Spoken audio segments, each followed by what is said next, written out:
All right, well, let's get this race underway, ladies and gentlemen. Here we go. We're going to be starting off at different locations. In Link's house, we find a map. To Turtle Rock, we find a bomb upgrade in the Sanctuary chest. So let's see where they go from here. That didn't take long for some route divergence.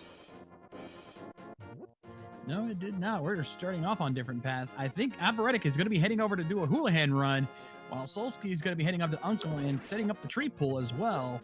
Let's see what we get from the tree. And, oh, just some arrows, unfortunately. So the houlihan play could really work out for Arboretic. In Keysanity, a lot of times you won't find as many rupees early on, and this could really come in handy for even for just bottle vendor or buying bombs, but possibly for Zora down the road. Indeed, Solski finding 20, a big 20 there in our first chest over the uncle area. Let's see what the uncle gives him as Arboretic gets into the houlihan room, and we find just a piece of heart. Not quite what he was hoping for early on.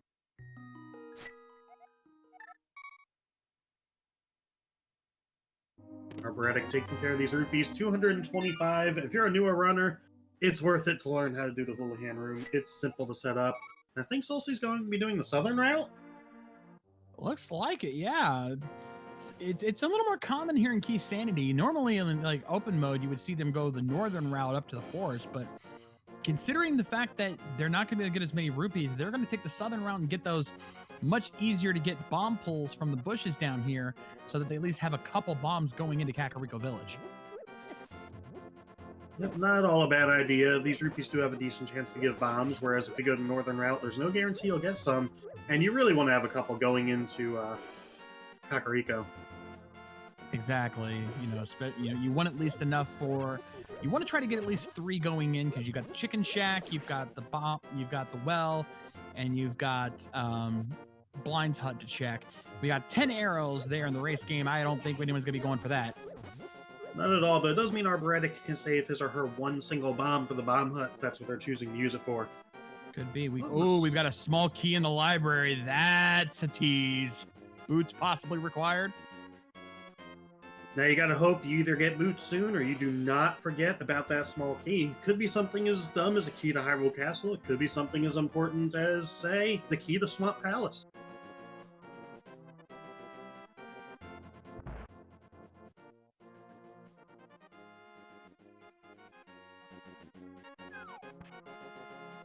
All right, looks like Arboretic's got using some of that money. He's going to buy himself a bomb pack here. Make sure he gets himself ready to go. So what do you think we're going to find here in Kak?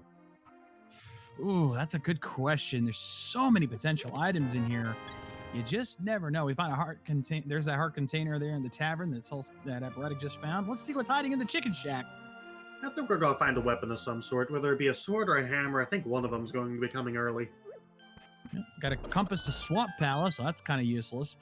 For those who are new to Keysanity, basically, yes, all the keys and dungeon items are shuffled, but we've also changed the maps and compasses to be a little more useful. Maps will actually tell you where the crystal, what dungeons are crystals and which are pendants, and the compass will tell you in the dungeon how many chests you've opened out of how many are in there. So that'll help give you an idea of some routing, but you definitely want to find maps better than compasses. So we have three bombs from the bottle vendor. A little bit of a scam. A little bit. No, not as badly in this case. We all found a map, the big key to Skull Woods there, as well as 10 arrows hiding in the back. And let's see, we've got big 20, a small key to Aga Tower, and another triple bomb pack. Those Aga Tower keys are my personal favorite. So it's an area where if you never do Keysanity, you don't really think about it. You put that out of your mind unless you have to do that to get your Dark World access. But keep in mind, there are 2 chests in there that are in the randomized pool. They can have keys, they can have items. Yeah, with Keysanity, Aga Tower is a lot more often in the logic. I've actually personally done a casual run where I had the flute in the Aga Tower. So you definitely want to put it out. We got a piece of heart, big 20, a 5-bomb upgrade, and a big heart near in Blind's hut. Let's see what we have here in the back. And it's a map to Ganon's Tower. That's kind of useless. So not much in Kak this time around. That's the thing about Keysanity is it makes places that used to be usually very item heavy tend to be a little dry. Normally Kakariko's a hotspot for items early on in like open mode, but here, not so much.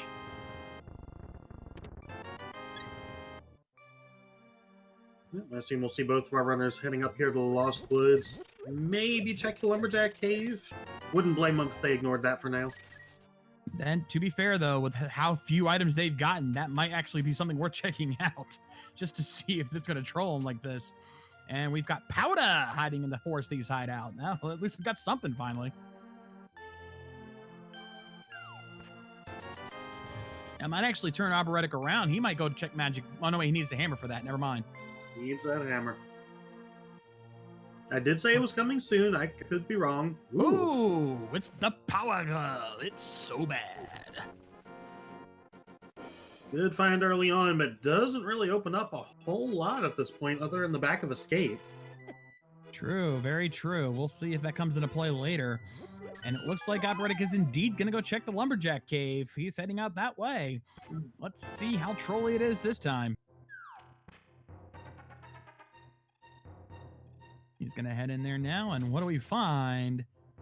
It's just a Fisher-Price shield. Probably not going to be seeing that picked up today. For those of you that were looking forward to seeing a mirror shield, I apologize. Yeah, nope, not going to happen. All right, so let's see what Arboretic decides to do from here. He's going to pull the tree here. Also getting those 10 arrow packs. Not going to be useful for him.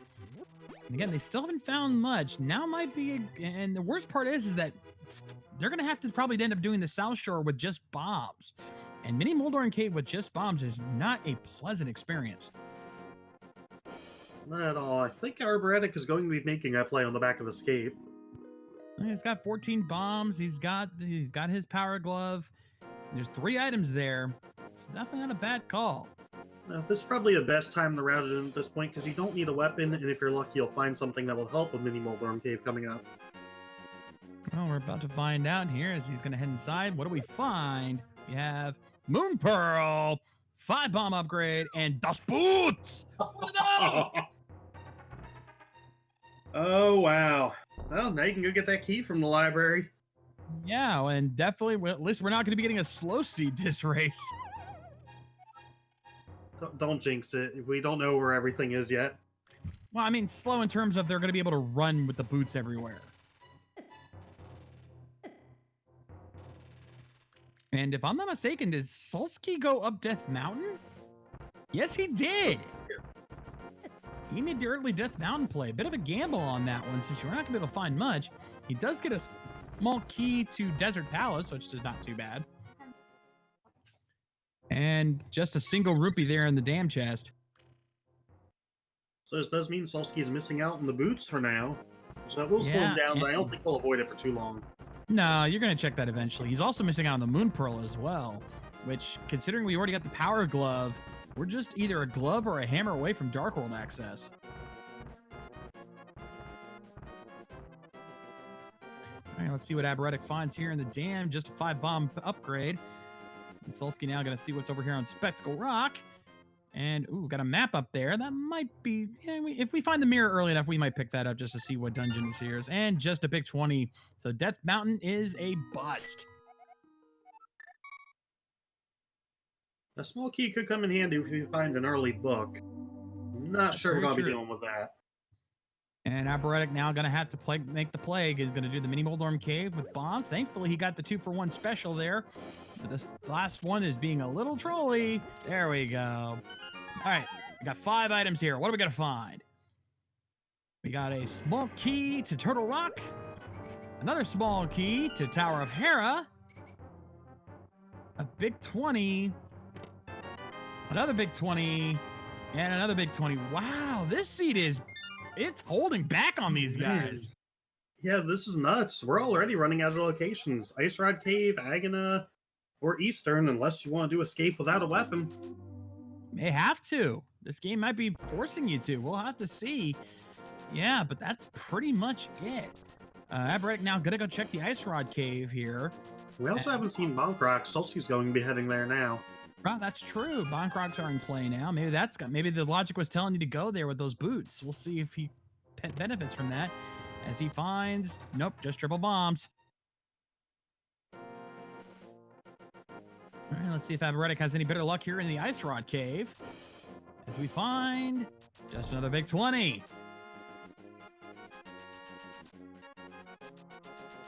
We could be in for a long seed, folk.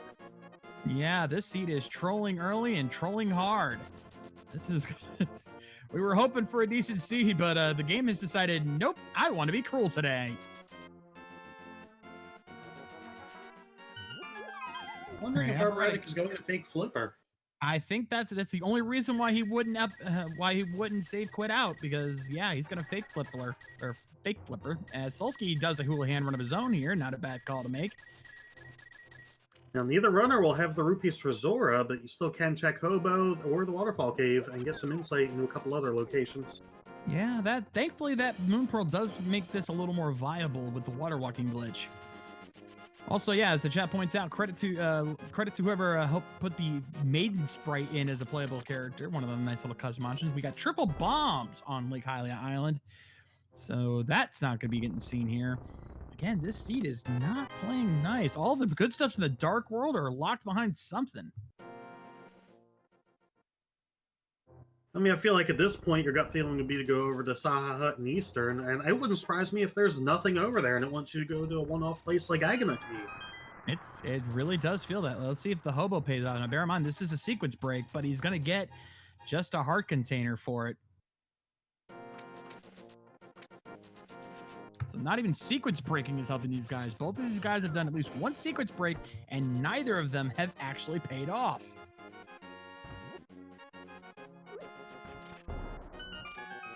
All right, I think Arboretic is going over to Eastern. I was just about to say that myself. Yeah, that seems to be the play.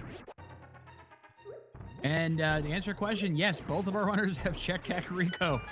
They wouldn't be doing all this stuff if they hadn't already, and it was complete garbage over there. I think we found a couple items, a couple of keys at best. That really is it. Yeah, the most we found is powder in the Lost Woods, and then boots and Moon Pearl. Oh, we did find Power Glove in the Lost Woods as well. Green Pendant in Beestown. All right, let's see what we find here in the closet. We got triple bombs, ice rod, and a small key to Dark Pal. It's a Palace of Darkness. Well, there's one trolley item out of the way with the ice rod. Can literally be anywhere. The ice rod, yeah. The runners probably, Arboretic must be breathing a somewhat sigh of relief knowing that that item's not going to drum. I've seen plenty of races where that item just does not give itself up. But calling it now, ice rod early, Total Rock going to be a pendant. Of course. I don't even think there's a point in checking the map for that. You just know. But Arboretic now going to make his play into Eastern Palace. Won't be able to check the big chest, but there's at least 4 chests in here you can check. Technically 3, because the 4th one is behind a dark room, which means it'll be a sequence break, but any speedrunner worth their salt can do Eastern Palace Dark Room without too much trouble. Agreed. If you're new to the game and you've never done Dark Rooms before, trust me, it's easy to do Eastern, but... Titan's Mitts! Ladies and gentlemen, we have Dark World access. And still no weapon. I was wrong on my prediction. Yeah, no kidding.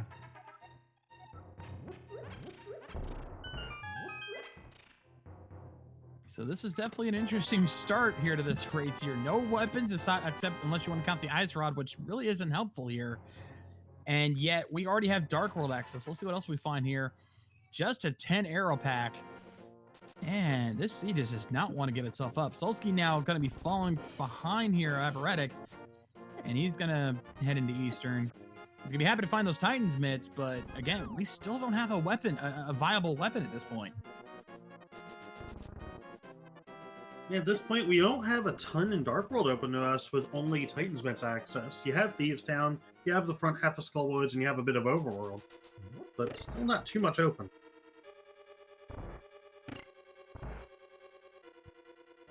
Now, all right, let's check this chest here. Oh, finally, we have our fighter sword!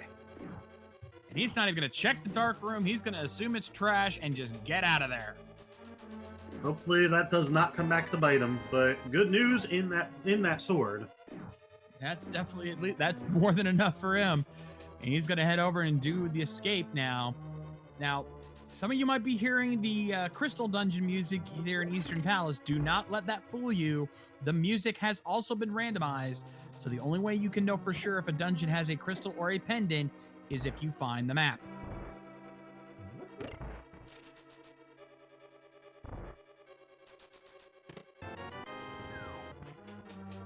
So now you gotta wonder, will Solski also go ahead and make the escape play or just go straight to Dark World? Personally, I think at this point I'd go straight to Dark World.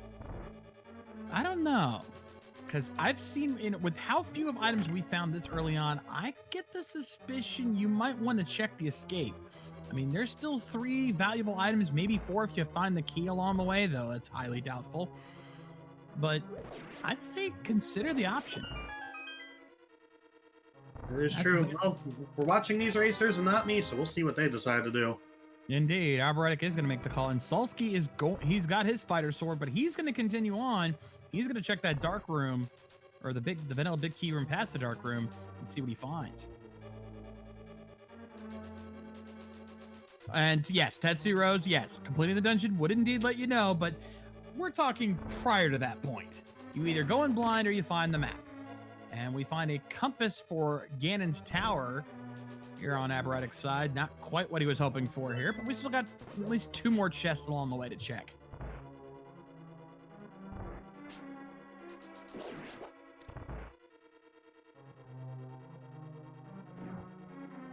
All right, Solski making it through the dark room here. Like I said, not very difficult to do. Heck, I don't even speedrun. Even I could probably do that room without too much trouble. And even though I thought he was going to do it the hard way, but no, he's going to go it, and he gets just 50 rupees. So Arboretic made the right call.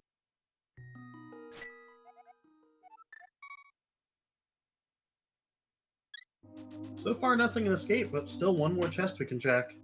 I think Solski is going to make that Dark World play. I think at this point he kind of has to. We'll see what he does from here. Oh, nope. What? Oh, he got Titan's Base. Tomb. Good call. I didn't think about that. Let's see if that pays off for him. And this is why we're commentators and not racers. Me especially. All right, Arboretic trying to set up a death warp here with the Chain Knight, but not quite pulling off. Gets his big key. What does Zelda Treasure says? Have just a single rupee. Escape is a bust. So that 300 Solski pickup does give him enough for Zora if he wants to head that way at some point. Zora is actually in the logic, although everything else that's Flipper's Lock does not. That's very true, yeah. The Waterfall of Wishing and the Zora Ledger are out of logic, but Zora himself could be. Though I don't see them going for that unless they want a fake flipper or they do find the flippers eventually, because you want to check all those spots. Solski now going to head up into Skull Woods. We did find one of the keys earlier, so that might come into play. Actually, we found the big key earlier, so that opens up at least one. It opens up the big chest. This does seem like a good call to make at this point. Checking the back half first. Ah, that's a rare treat. You don't normally see that. He's going to prep his ice rod to make sure you can keep those Gibdos at bay. Ooh, hey, free fairy. Kind of wish we had that when we needed it, but hey, what you going to do? You know, I don't think I've ever thought about using the ice rod in here. Yeah, normally you want to hope for the fire up, but that's a clever trick. Freezing one Gibdo and then using him to beat up the other one. That's genius. I love it. Oh, wow.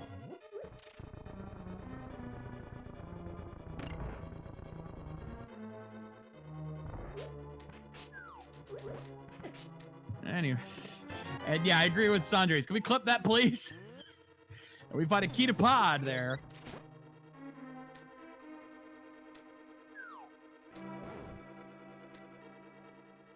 And he intentionally gets himself grabbed by the wall master there so he can get back to the entrance quickly.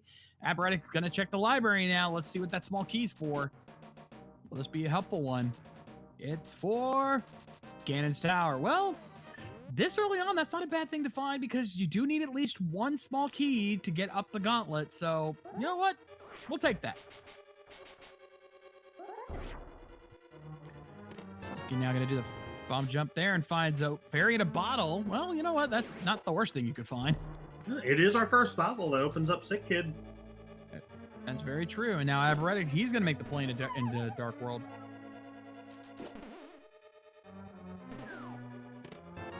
Solski playing a bit of ping pong, getting a compass. Turtle Rock compass. Again, compass is not quite as helpful for speedrunners. They usually know how many chests they have, so that doesn't affect them too badly. But, you know, take what you can get. Don't really have much choice.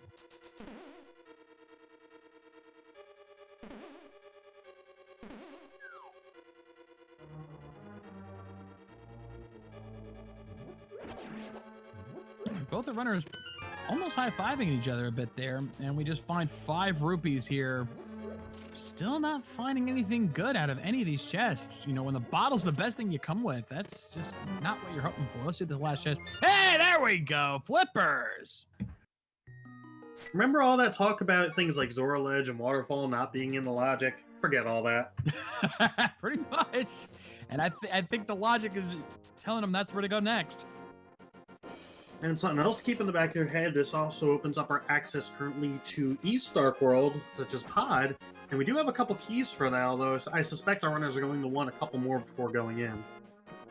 Yeah, you want to be able to check, make sure you can check all those chests. Now, Arboretic, he's going the long way around into Skullwoods. He's going to grab this guaranteed small key. This is one of the few chests that does not get randomized. There's always a guaranteed small key because you need to be able to get out of that room. So they kind of set that up.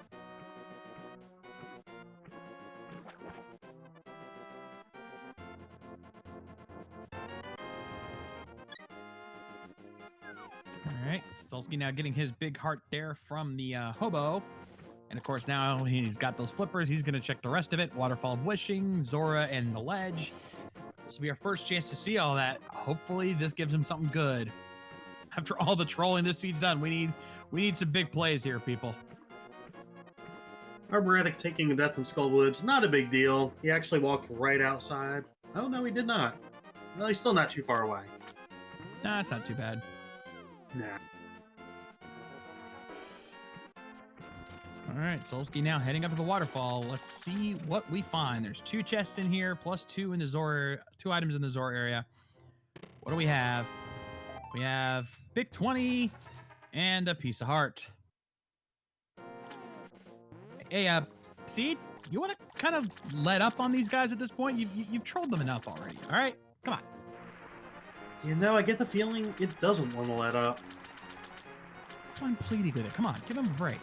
All right, let's see what we get. Zora Ledge has just, looks like just, what, 100, 300 rupees?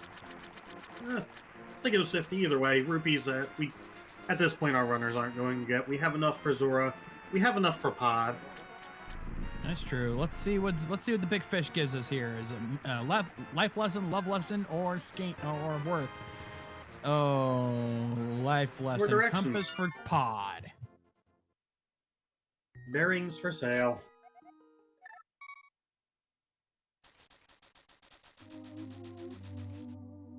So where to next? I suspect Village of Outcasts and Thieves Town. Just the first 4 chests, obviously. Yep, can't check much more without the big key for it, but you know what? That's still Village of Outcasts. You've got, what, 3 or 4 chests there. We've got Jeremiah's in. Oh, no, we don't have. Yeah, Jeremiah's technically. Yes, we do. Because we have, you know, we no longer need the mirror for that. We've fixed that problem. So that's in play. We also have, like you said, Thieves Town itself's got 4 chests. I mean, this is the way to go. Ooh, we got a bumper cave check. Uh-oh, we've got Quake in the bumper cave. That could be something we need later. Yeah, we don't know which medallions are needed, so could that Quack medallion be in play? We shall see. We're gonna have the chess game here. Hey, there's our money back and a 5-bomb upgrade. So not too bad. Not too bad.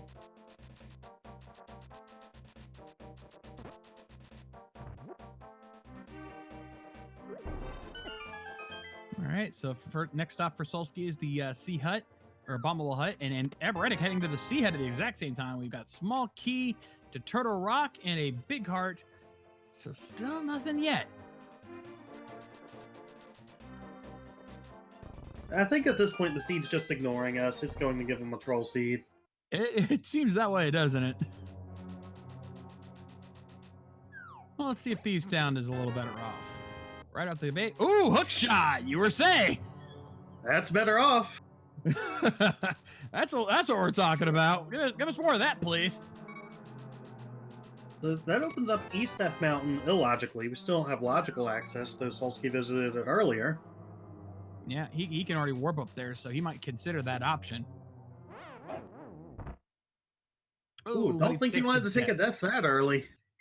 Yeah, that might actually be not something he didn't want to do, though, because you don't want to waste a fairy that early. No, but at the same time, sometimes you do want a Death Warp coming out of Thieves Town, so that might have just saved him for later. We shall see. We'll look at the bright side of things for him. All right, 2 more chests to check here. Let's see what we got. Another piece of heart. Well, it gives him an extra heart container at least. And a map to... well, wow. Map to Thieves Town. So when we're done here, we can find out whether or not this is a crystal. An arboretic having the exact same issue. Taking a death in Thieves, but getting revived by the fairy. Yeah, and actually, based on how they're playing, I think that was intentional. I think they both did that intentionally because Solski death warps out. Crystal Turtle Rock. Ooh. Well, so much for our earlier theory. And as expected, Thieves Town was a green pendant. It hasn't changed. No, that'd be weird if Sir Hostile would change that. You know, with the way this seed's going, one day it'll happen. I would not doubt it for a minute, my friend.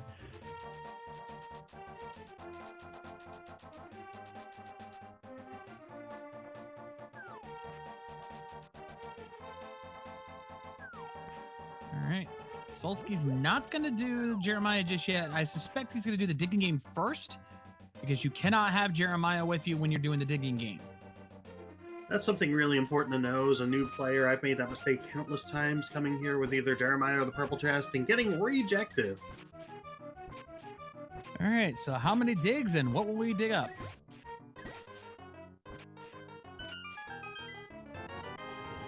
And we got a small key to Janet's tower. Well, that's kind of useless at this point. Then again, for Solski, that might not be too bad because I don't think he got the one in the library.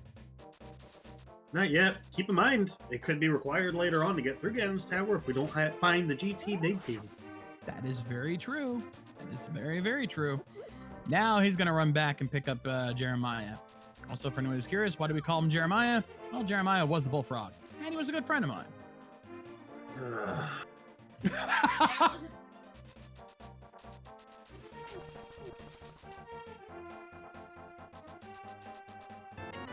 Anyway, Solski now going to check stuff. Ooh, we've got a big key to Misery Mire. That could be required. That's a good find. That's certainly not bad. And I think he's going to be heading over to what I like to call the Prince Cave, or the artist formerly known as Hype Cave. Though with the way this seed's been, I suspect there's potential hype to be found here. I'll get a bomb hut check, find out what our crystal 5s and 6 are. Let's see. Ice Palace and Skull Woods.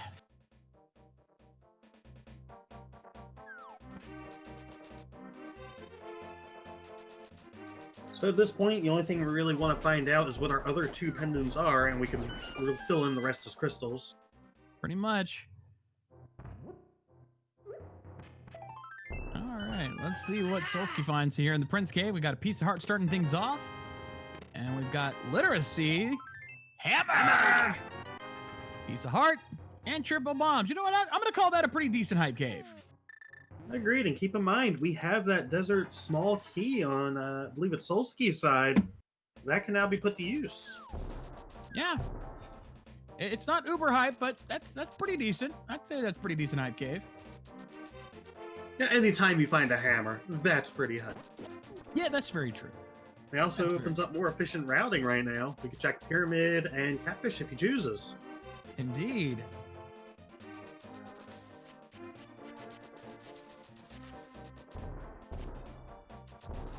Yeah, he's gonna grab a quick heal here from the fairy, as Arboretic now following suit and doing the same. They're pretty much right behind each other doing the same things. And we're gonna use the hook shot to do a speed glitch here, and we find just a big 20 on the pyramid.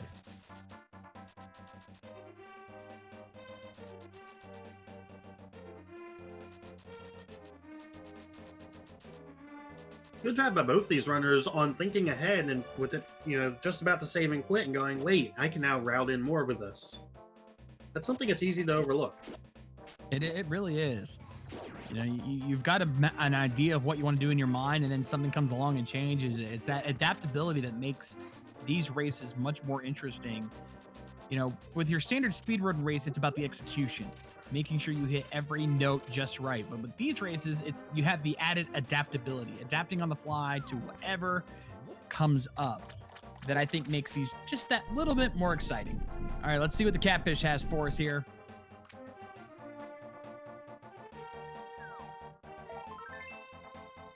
Yeah, just a piece of heart. Not much. You know what? I'm calling it. Ladies and gentlemen, Solski just got catfished. The hammer does open up quite a bit. Again, with Solski sequence breaking the Death Mountain, can put the hammer to use and get over to Hera, although we can't complete it. That's very true. Still need the big key for that. We can also turn in that powder now with the magic bat. As well as hammer pegs when we go get purple chest. And we still haven't checked Sick Kid yet either. So this is a good time to head back to Kakariko right now. Now, will the runners remember about Sick Kid? That's one of those things, once you go through Kak the first time, it's easy to forget about him. That's very true, and I've seen runs ruined that way. All right, so let's see what the Smiths are cooking up this time. And we've got just 50 rupees, so they're making more counterfeit money this time. Hey, no, it's not counterfeit. It's good. It's legal. Sure, that's what they like to tell you, huh? All right, so let's go to the Bat Cave and let's see what this bat's got for us here.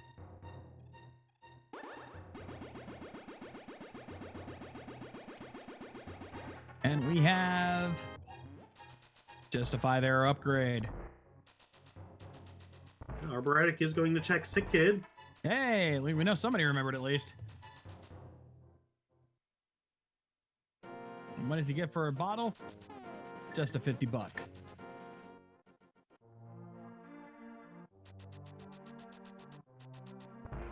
And now Solski going to be doing the same thing, so they're just kind of flip-flopping here, kind of high five there. Now, where do we go from here? Got a couple options. Logically speaking, I'd say desert's your best call. I'm with you on that. You've got the boots, so you can grab whatever's on the torch. You've got the small key, so you can check the right side of desert. That's quite a few good items. Plus, you can route an Agonist Cave. I'm wondering if Solski's going to do that, and he's just grabbing purple chest now so he can tie that in. Hey, that's actually really clever. I like that thinking, yeah. And because we've got boots and hammer, Peg Cave. Another good call.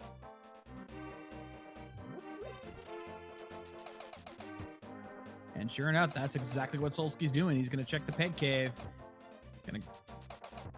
Nice. Always nice when you have the hammer and the boots so you can do this fast strat here.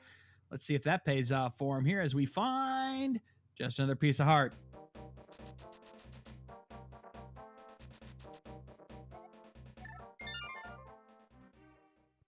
Indeed, sure enough, doing that purple chest.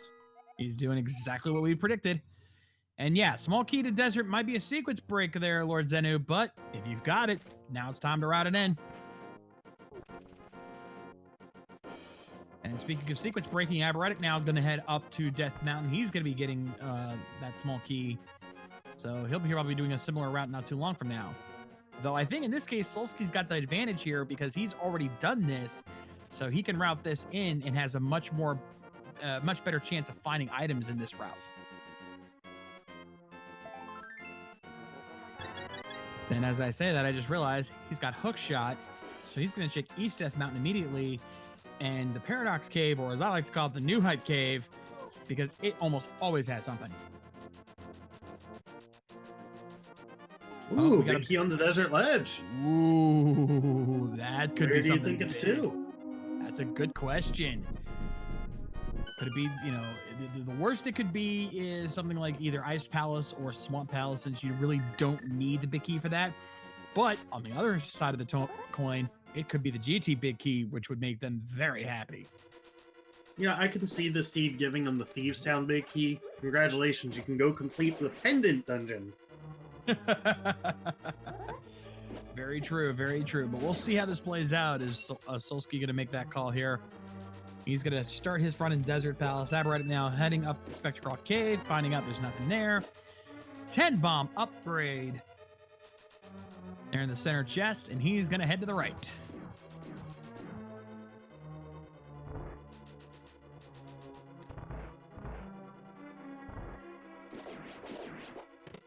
All right, let's see what he finds. Just a big 20.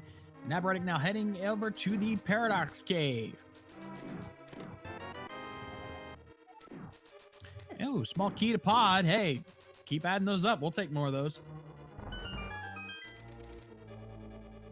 All right, moment of truth for Arboretic. We got 7 items here, or 8 items in total. What do we got? Big key, Swamp Palace. Oh, but we got another one. Big key to Total Rock. Well, that one's required, so we'll take that. Don't have to rename this Key Cavern.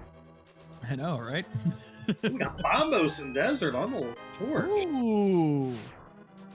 Good thing we got those boots.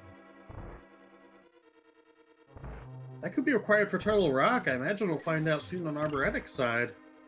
Yep. Oh, and we did find the big key to Desert Palace, so we're going to be checking that here. We've got a lot of items coming fast. Small key to Dark Palace. Oh, no, we don't have did not find the big key to Desert Palace. 300 rupees. Big key to Ice Palace. Well, you know what? We can check the big chest with that. Not too bad. Got a small key to Swamp Palace. And we got the map to Skull Woods. So you know what? Yeah, I think we can call that Key Cavern. Pretty much. All right, Solski now gonna head down and grab the big key off the desert ledge. What to do? Oh. It's the GT big key. Wow, did I not call that? You did. I was not. The Seeds took a bit of pity on them. Yeah, I was not actually expecting that to happen. But there it is, folks. GT big key on the desert ledge. Ooh. And Solski now gonna head into Agnes Cave. We find just a big 20 up there. Arboretic now gonna try to grab that ferry. Let's see what's on the floating island. And we got a map. Map? Eh. I think at this stage in the game, if we had the mirror, if we find the mirror along the way, you go and get it when you do Hookshot Cave. Indeed. Arboretic is going to head over. He's going to be able to see what's on the ether tablet. Let's see if that actually has anything good. Sand spells. Oh, the Desert Palace big key. Solski, we found the key you were looking for. What are the odds of that? Arboretic now heading into Tower of Hera. And just a compass, he says no thanks.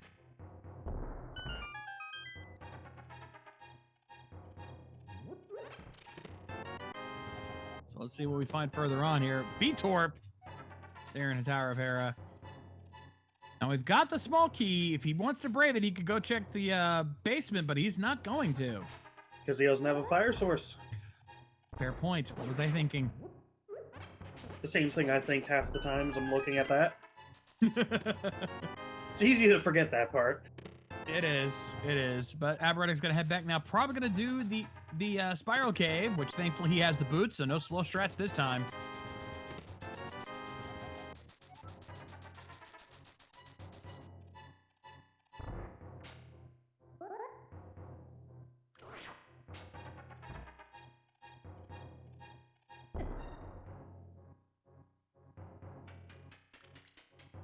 Now, if you're Solski, once you get the Desert Palace big key, do you go straight back and get it done, not knowing if it's a crystal or a pendant? Well, yeah, here's the problem, though. He can't get it right now. You need at least Master Sword. You can only see what's on it. So right now, we don't know when they're going to be able to pick that up. Something else easy to forget.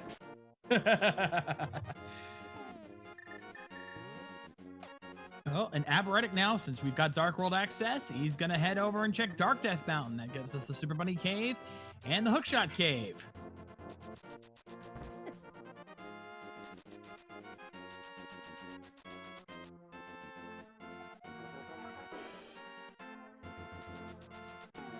I I was almost half expecting frustration flashes from Solski after seeing that tablet. Same, I was waiting. Oh, man. All right, arboretic now checking out the Super Bunny Cave. We've got 2 chests down here. Let's see what we find. Come on, give us something good here, game. Give us something good. We find a compass to Skull Woods and a 5-arrow upgrade. Well, thanks for disappointing me. But we do have 4 chests in Hookshot Cave. That could be pretty hype. And to be fair, in Keysanity, I've seen Hookshot Cave frequently pay off. But we're going to get a medallion check here for Turtle Rock. What medallion do we need? Bombos, which means that Desert Palace is required because that's where Bombos is hiding.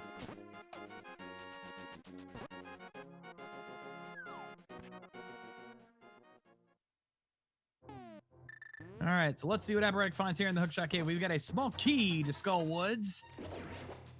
Not exactly uber necessary at this point, but maybe later. Moving along the way, now we find another big heart.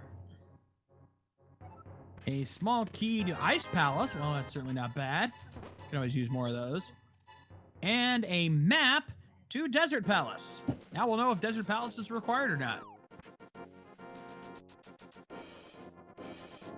Where do we go from here?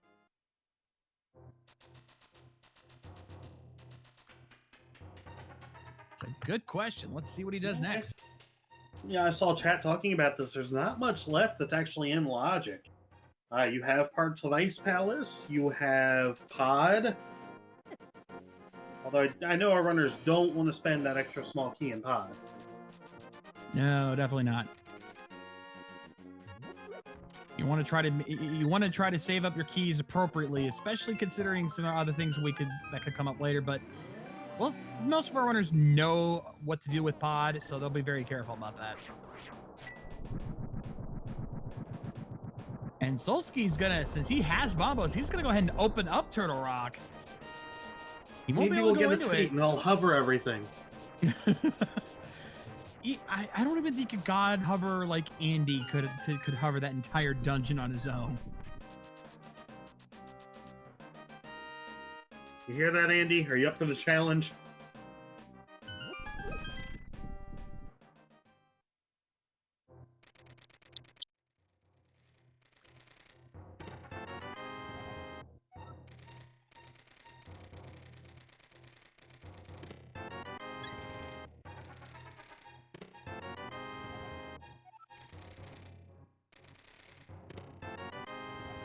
All right, Solski now picking up his stuff from the Hookshot Cave. Arboretic now checking out Zora area, so not much going on.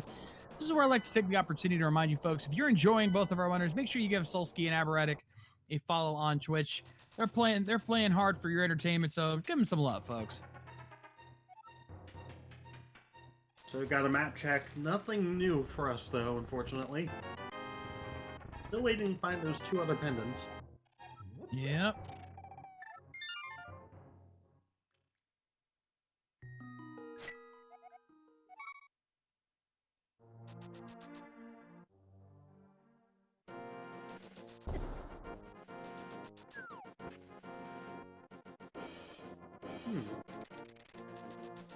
What is Solski up to?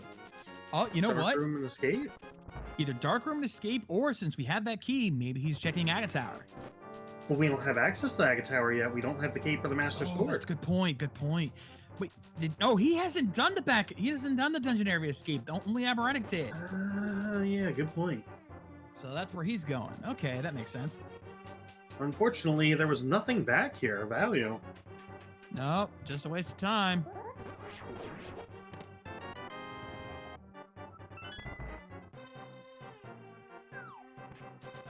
What is Arboretic up to heading to the desert? Makes sense, especially now with the information we have. He definitely wants to get that Bombos medallion for later. And when he's definitely gonna want to get that GT big key off the ledge. That key can be very trolly. We had an earlier race where I'm not going to spoil it for anybody, but they had an adventure finding that key.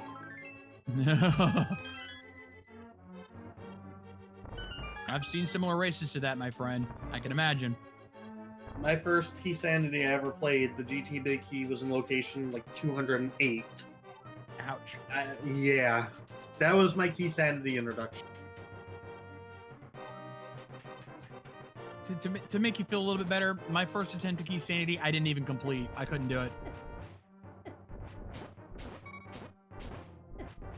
There's a reason I commentate, folks. Those who cannot race, commentate. I guess that explains why I'm here.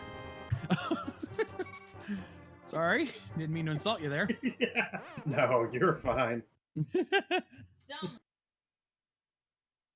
Again, there's a reason you're watching these two runners right now, and not us. Now Solski is going to go for that dark room chest. Another sequence break, but if you can do it, get it out of the way while you're here.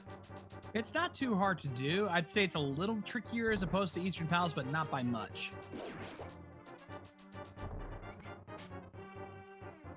Solski making it look easy there with the dashing. That's why the odds are in his favor these days.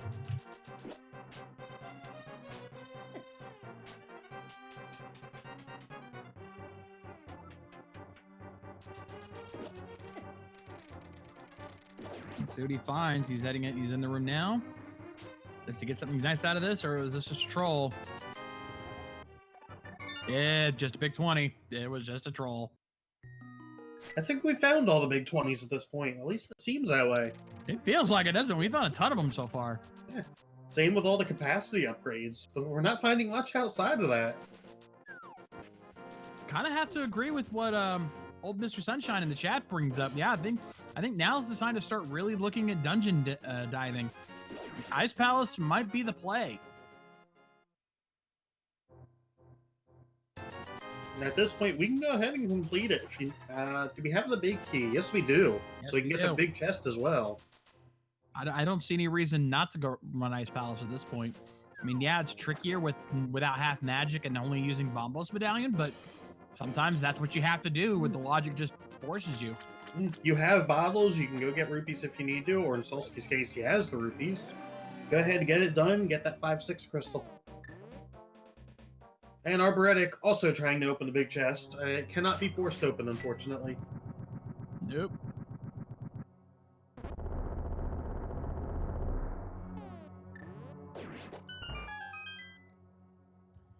And chat rightly pointing out what worst case, this is not a good scenario for them in terms of what happens if they have to go fighter sword or hammer cold stare with only green mail. Yeah, that can be tricky. It's certainly not something I would be comfortable doing. I would be right there with you, my friend.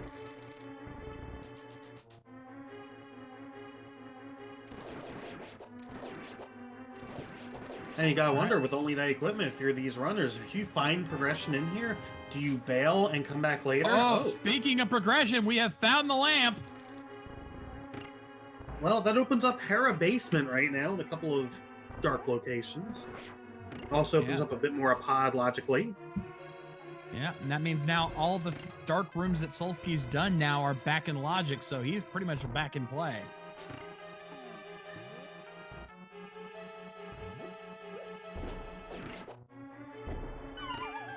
It means Death Mountain's actually back in sequence as well.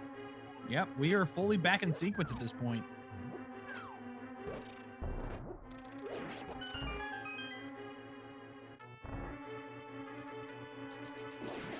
All right, so let's see what Solski does here. Is he going to do the infamous Ice Palace bomb jump? Looks like it. If you're going to speed run Link to the Past in any capacity, even just vanilla, this is that one bomb jump you want to learn how to master. It's a tricky jump to do, but it is such a time save.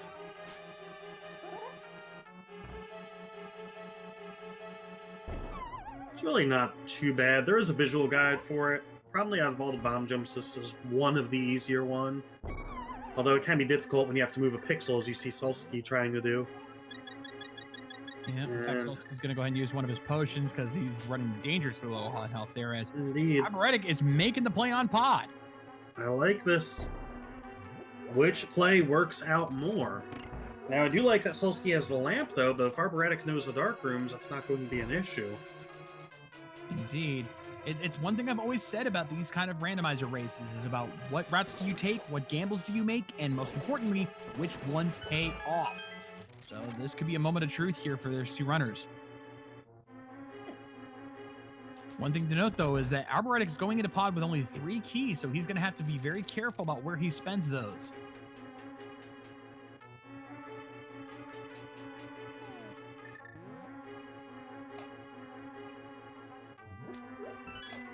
All right, Solski now checking on the lower levels here in Ice Palace. Let's see what he finds there. Arboretic still not finding anything in pod yet, starting off, but let's see what Solski finds. Just triple bombs.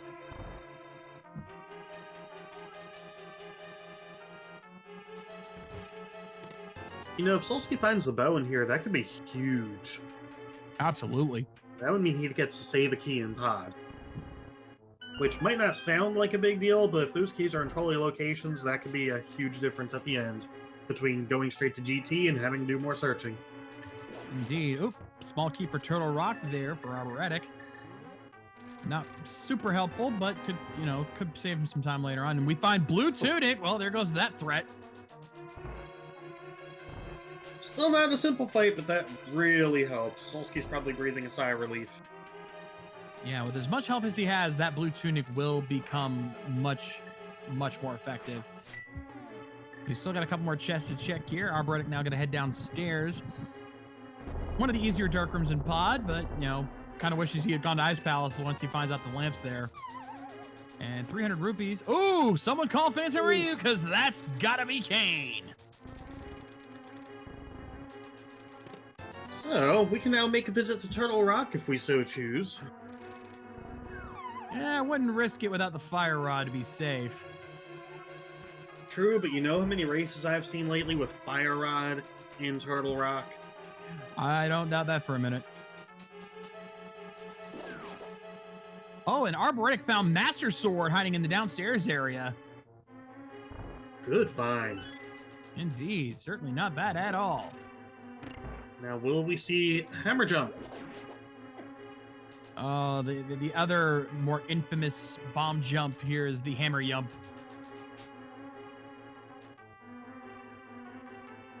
So often I've seen runners prior to a race practicing this particular bomb jump because it's so hard. Solski finding another heart container there in Ice Palace. Oh, and Arboretic just shy. My gut was telling me he was going to be a little short. I thought that was 1 pixel off, but it's still a very good attempt. And going back for another go at it. Absolutely. Yeah, the hammer jump is one of the trickier bomb jumps to do. Maybe not so much in terms of where you need to be, but more that you kind of on a time crunch for that very reason right there. That disappearing floor will get you if you don't get it quick enough. So you have to not only get it right, but get it right quickly.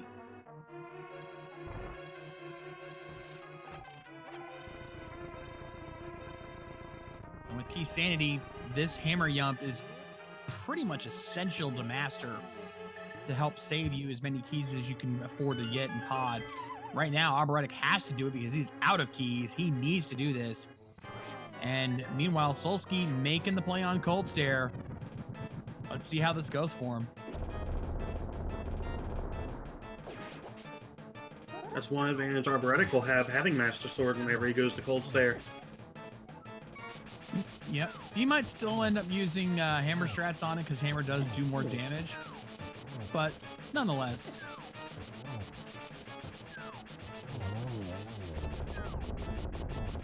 Solski not doing too bad here so far. Already taking out one of the puff balls and about ready to take out number 2.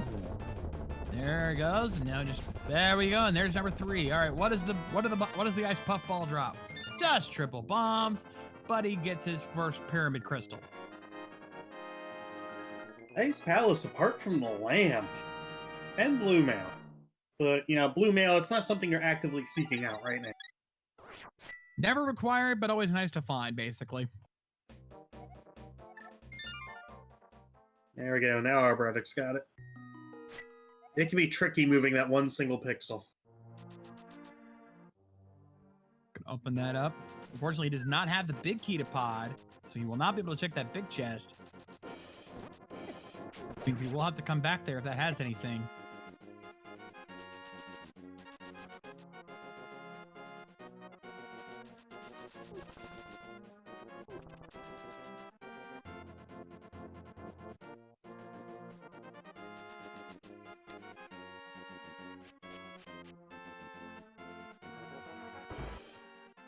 Solski now finally gonna check that library key. He's gonna find out he really didn't. He didn't really need it since he's already got the one Ganon's Tower key. But always nice to have a second just to be safe. Arboretic finding that second small key to Castle Tower. Once he finds Lamp, actually both those chests will be in logic. That could be interesting. We have not seen an Agatar play. Now that he has Master Sword, he could check it. That'd be funny if there's something there. And a Compass to Misery Mire as well. If I'm not mistaken, there's one more chest Arboretic has access to over at the start. I could be mistaken on that. I think he may have... Maybe. Oh, yeah, there is that one. But honestly, it's kind of better to route that in when you can get the other chest above it. From a little floating area. So I don't blame him for kind of skipping out on that for now. But it's open in a logic and it could have something important. That's always the tricky part, isn't it? It is. Just as he finishes, just as Arboretic finishes up, Solski's heading into pod now. This could be an interesting play here. And bear in mind that Solski has 4 keys going in, so he's going to have that one additional key that might give him access to something that Arboretic could not get.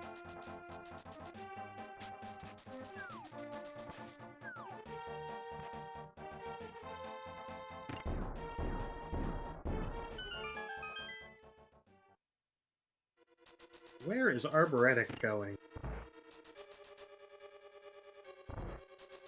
Good question. He's going back into Skull Woods, I think. Maybe he can get the chest in the back half? Perhaps. I mean, I know he didn't find Fire Rod, so I don't know what else he could check. Oh, no. Couldn't be Pet Check. He needs Mirror for that. Oh. He was going to do Pet Check. He'd go into Light World. Yeah, must have skipped out in this waiting for Kane. Well, he got Kane, so he's going to check it. I know there's not much here, so it's not going to help him much, but what you going to do? Well, that key would have been useful a bit ago.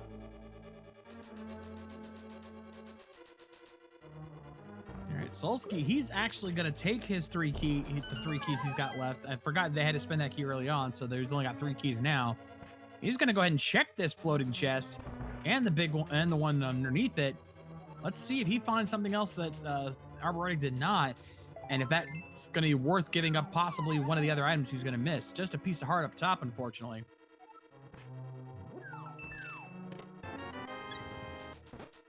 And just another heart container, so... Ooh, that might have been a risky play there. Arboretic got bailed out, though.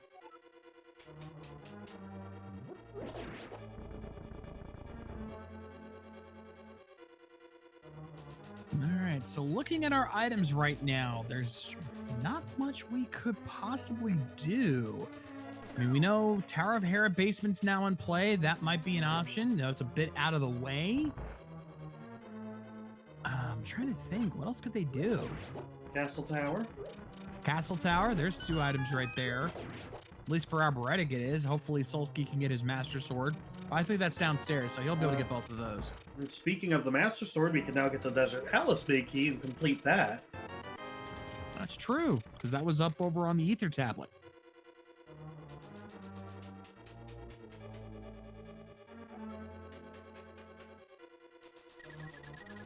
Have they found Thieves' Town big key? No. No, we have not found that yet. Which is weird. Usually you find that one early.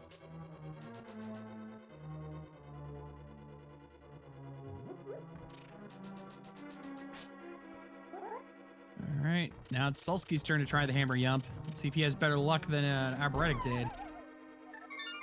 Nope. And he's just going to save and quit out of there.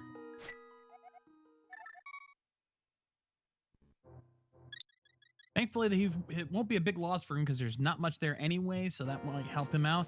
And it looks like he might be making that Tower of Hera play.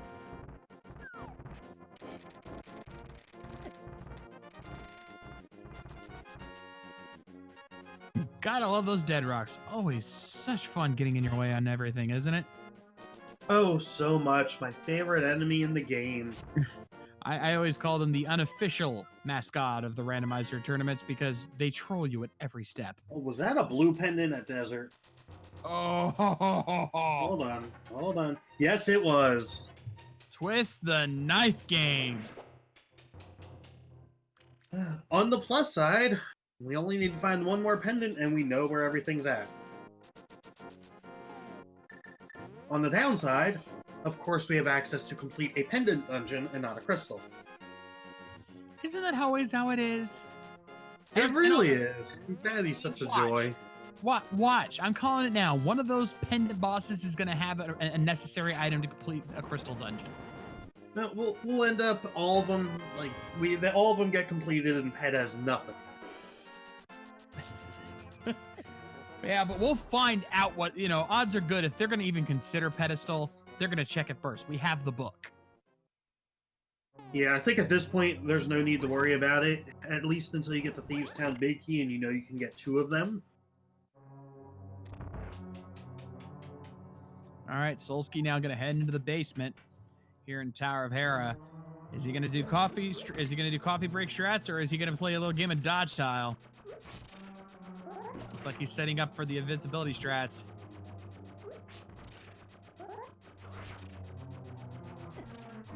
Having a little trouble setting it up, unfortunately. These tiles not playing nice. He's trying to clear a path. Or no, actually, I think he just set that up for later. He's playing a little dodge, duck, dip, dive, and dodge.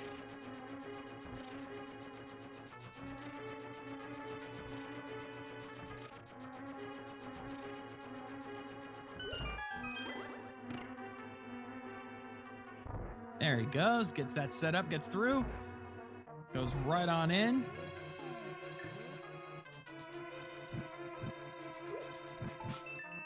All right, let's see if this was worth it. No, 300 rupees, debated again.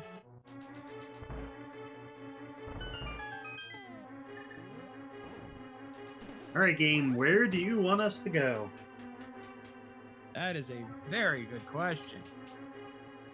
I think the play's got to be Aga Tower.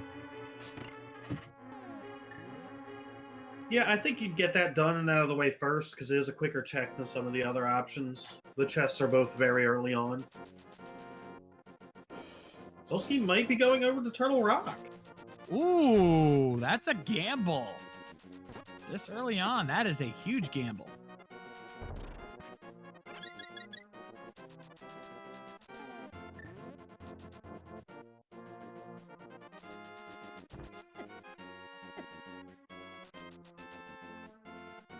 Yep, yeah, it looks like you're right. That's where he's going. We'll see if that pays off for him. At this point, if you're Solski, do you check that vanilla big key chest, or do you hold on to that key for Trinex for whenever you find the fire rod? That's a good question. At this point in the race, I mean, we're an hour in. We're still a lot of items that we're still missing. I mean, we're still missing the bow. We're still missing the fire rod. We still could technically need the flute or mirror. We don't know if those are going to play yet. So many items. Plus, you still want to keep your eyes open for those silver arrows. Hopefully, again, not required, but, you definitely wouldn't mind having those if you found them. No, not at all. Not only that, we're probably missing some keys as well, so we still have plenty we're looking for. I think with this many items out there, just go for the vanilla big key chest. Yeah, I think that's the safer bet. Plus, you do that. Unfortunately, he's not going to be able to do Mimic Cave because he needs the mirror for that unless he happens to find it along the way, which is possible. You could time that better if you tried.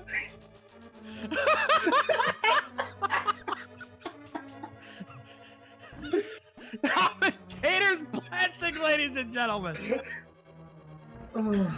Yes, ladies and gentlemen, I've been found a witch who was just about me. Fun fact, this is the 4th race in a row that I have either commentated and played in or something where I have seen the mirror in Turtle Rock. Oh, wow. I was about to say that too, and I didn't even have a chance to get it out.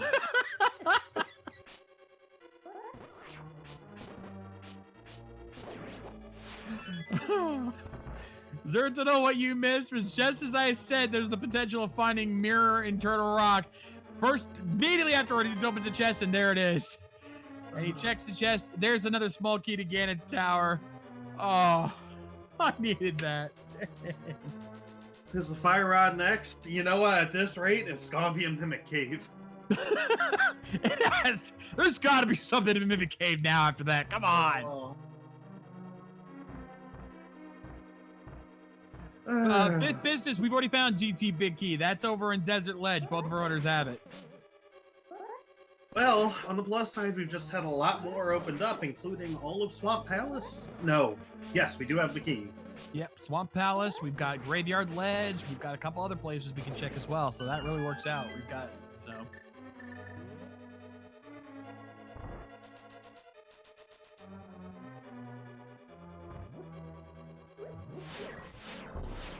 Anyway, Solski now going to head over to the cave. Arboretic now working his play on Cold Stare here shortly. Oh, Solski's like, wow, I'm so glad I found this one. I did, or else I would have had to miss this place.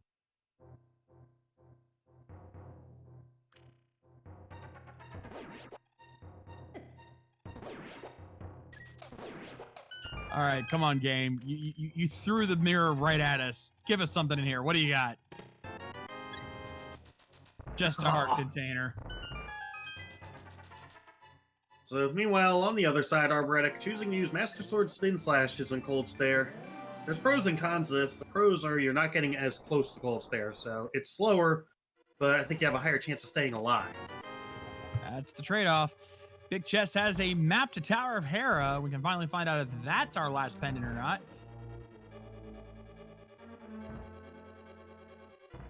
Also, thank you, old Mr. Sunshine, for clipping that. I need it. I want to save that one.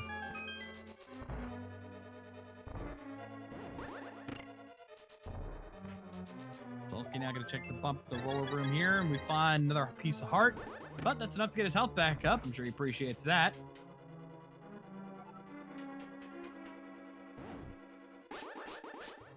Now all that remains is the laser bridge. Fire Rod and Small Key? No, better yet, Fire Rod, Laser Bridge, Small Key, Fire Locked, and early Turtle Rock. I can so see that happening. Just with how trolly this seed's been, I can so see that happening.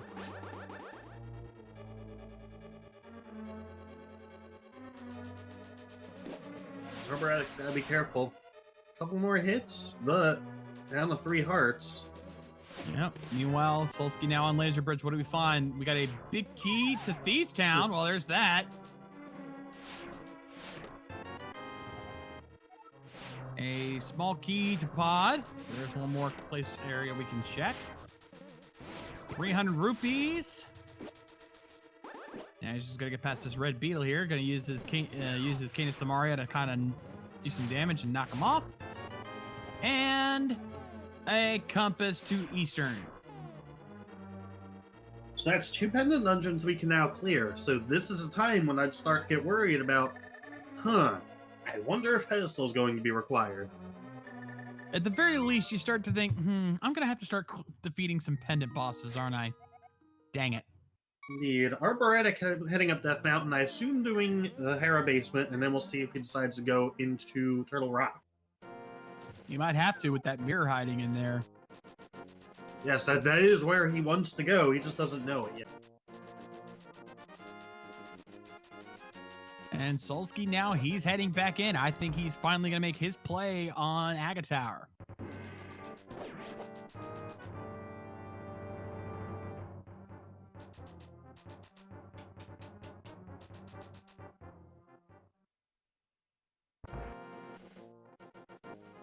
So we're going to finally find out what's in these 2 chests up here. They have, I believe they both have the 2 keys needed in here. At the very least, they haven't the key they need to check both chests. Arboretic using his head and grabbing a potion from the shop on Death Mountain. You don't see that too often. No, but given what we've seen so far, it might not be a bad idea. Not at all. Yeah. Get it while you can. Map to Hyrule Castle. That's complete garbage. Might be good to toss on a bonfire. Or either that, or you can just eat it like the burrito that it is.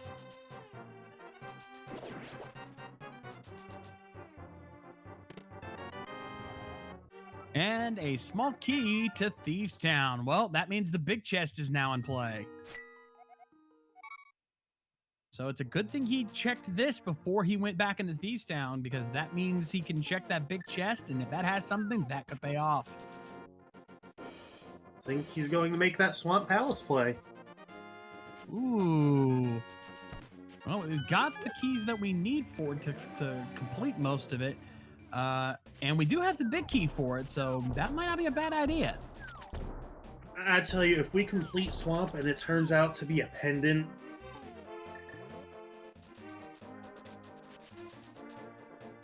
You know you just jinxed it, right? that's what I'm hoping for. Oh, but Solski, be first, he's going to check Bombo's tablet and see if that has anything of value.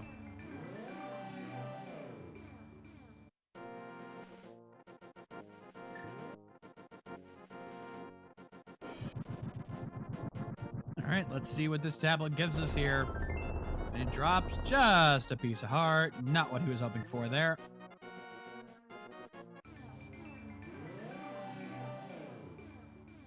And arboretic now also playing a little game of dodge tile. Not going for the coffee break strats. Surprising. That's usually the better strat.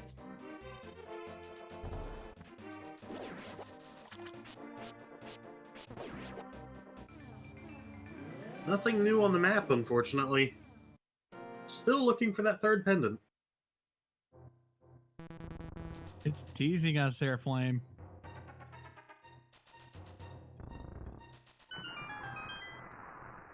Or it'd be great to know what it is, just so we can figure out what we need, because we can't even predict what we need currently in terms of keys. Keys or items. I mean, we have most of the items we need for sure, but there's still a couple that could go other way. Flute being the big one. We don't know if wire's dependent or not. Flute and possibly a medallion are the two items that are up in the air currently. Either way, you're going to need fire rod. Either way, you're going to need bow. Very true. All right, Solski now going to check this the second chest here in Swamp. Normally, this is a big one for items. Let's see. Red mail. Again, never required, but always nice to find. Arboretic looks like going for Spike Cave. That might not be good, because will he go to Turtle Rock afterward? Spike Cave without either Blue Cane or Cape? That's a bit of a risk. He's going to be blowing through his bottles pretty quickly here.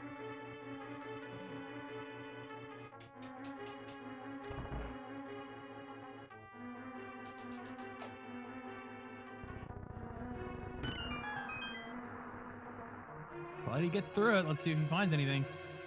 Just 10 arrows. Whap, whap, whap, wow.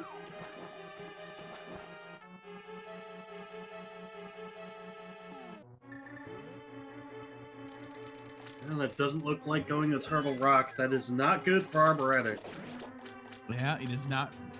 Then again, we don't know what Swamp's got. Let's see. Big chest. Oh, there's the bow! Well then. Again, as soon as I say it, commentator's curse strikes again. This seed is really starting to open up now. Indeed, and we got a big key for Pod. That's always helpful.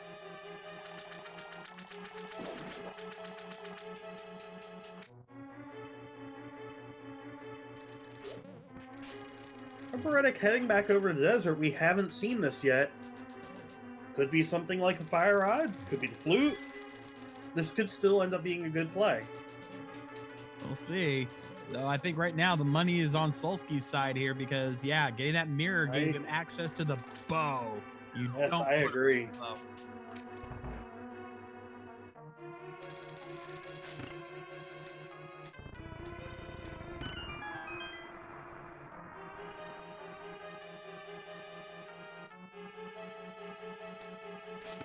Did Solski got the small key, right? Yes, he did. Okay. Watch. I missed it there for a sec because I saw the pot still sitting there. I'm like, he grabbed that key, right? Anyway, Yes, I can confirm he did. Oh, just a big 20 in desert.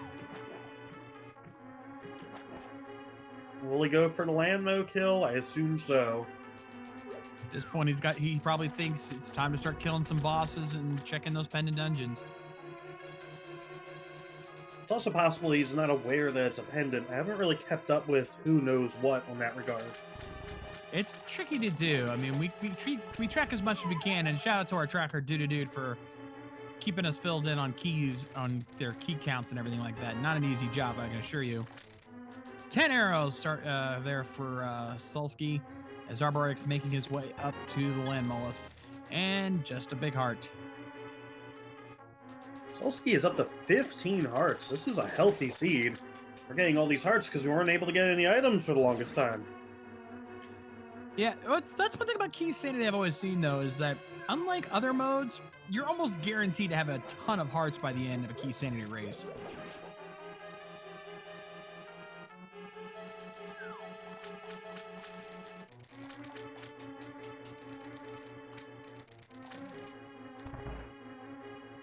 All right, Arboretic now getting ready to head into land moles by opening this up with his lamp, while Solsti's going to be heading to the back end of Swamp.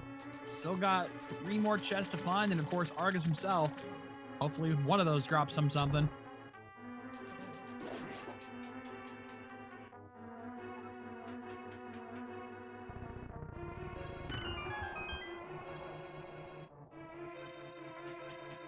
Arboretic trying to use Ice Rod strats here on land moles, but not having much luck here. Can't quite get them.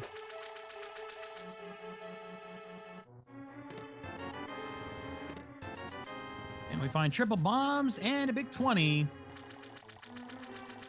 So not much else for Solski, but then again, Swamp's already paid its dividends here. Oh, very much so. I don't think Solski is going to be leaving here disappointed. No, I don't think so. Red Nail, Feastown Big Key, and of course, the D itself. You can't go wrong with that. Arboretic struggling here with Land Mollusk, unfortunately. With only Master Sword and Ice Rod, it's not an easy job. There he goes. He got it. And for his troubles, he gets a map to Misery Mire. Well, we can find out if it's our last pendant. Well, what are you talking about? We're going to find out Swamp's the pendant right here in a couple moments. That's all. We'll see.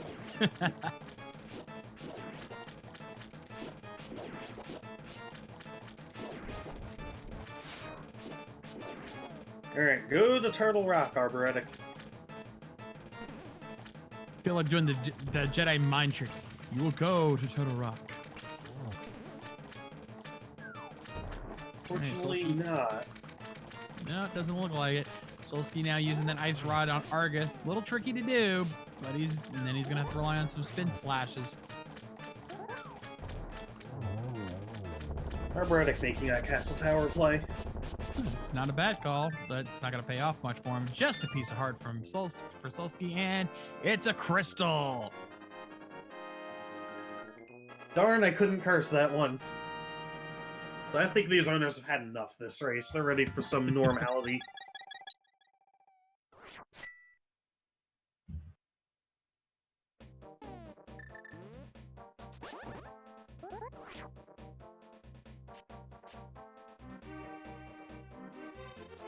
All right, so it looks like Solski now is going to make his way over to Desert as well. Going to try to see what he can find from that big key, and then, of course, probably take on Lenmolus as well and be disappointed with what he finds. Disappointed for now. We don't know what's on the pedestal. Although I think at this point, there's not a high chance of anything of use being there. No, probably not. Though, at this... no, I'm trying to think. What else can they do after this? Can't do Eastern because we still don't have the big key for it yet. Even though we have do the more boat. pod. Pod's a possibility. That might be where they have to go next. It's 2 chests right there. It might not sound like a lot, but it adds up. Plus, with the amount of small keys we have, we can get everything else there, or just go ahead and kill Helmsar. That's true. Now that we have the bow, we have everything we need. And if you have enough keys, you can avoid a certain soft lock, which thankfully is not going to come into play here. Arboretic taking intentional death. I assume going to the sewer chest next. Makes sense. Won't find much, but gotta do what you gotta do.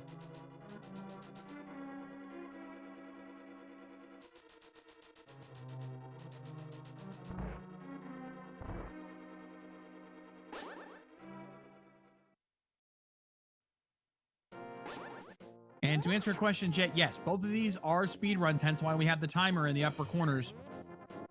These are being recorded through Speed Runs Live.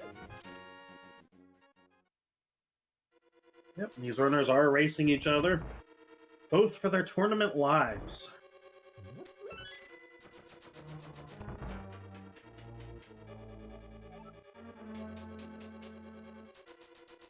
Yes, this is the Swiss stages. I believe it's 5 races for each. However, if you get too many losses, then basically you cannot complete that and you're basically out. So these guys need this one to survive.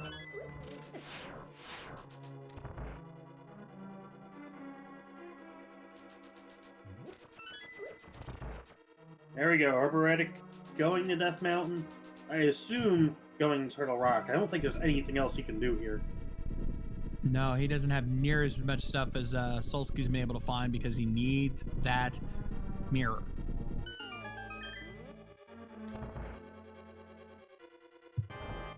And yes, to answer your question, chat, we are doing the Swiss stages, and then we'll have a group stage. Oh no, we don't have a group stage. No, nope. It's going straight to a top 8 bracket. Top 8 elimination bracket, so definitely want to keep your eyes peeled for that.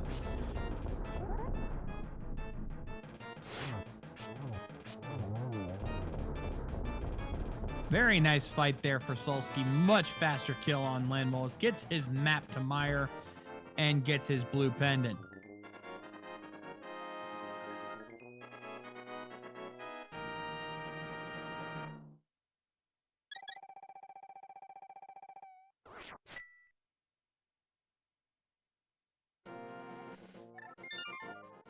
All right, where's Solski going next? So many options for him, given what he's got. Yeah, I feel like Pod's the play again.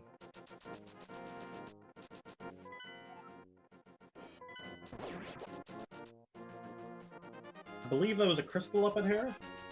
It was. Our tracker's confirming that as well. Indeed. So at some point, we will need to find the Tower of Hera big key and get that finished up. So that means there's 3 dungeons left, and we don't know if they're crystals or pendants. One of which we do have the map for. Solski confirming that indeed the Lost Woods is straight ahead. Honestly, I think he's going to Thieves Town. Or Oh, it's in his hand. Ladies and gentlemen, get your hype in chat, folks. We're getting a pedestal check. Or are we? Is the hype real? Do we have a pedestal seed? Let's find out. It is. Oh, you need. Oh, you troll! I saw that coming. You troll! As soon as he got out the cane, I knew. You troll. What's it actually going to be? Just a hard container.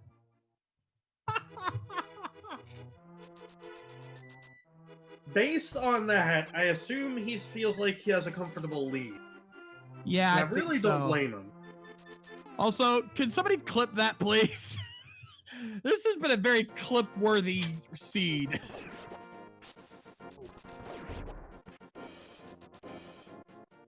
I had forgotten about Thieves Town. That probably... I don't know. I guess in the numbers game, you have more chances in Thieves Town right now.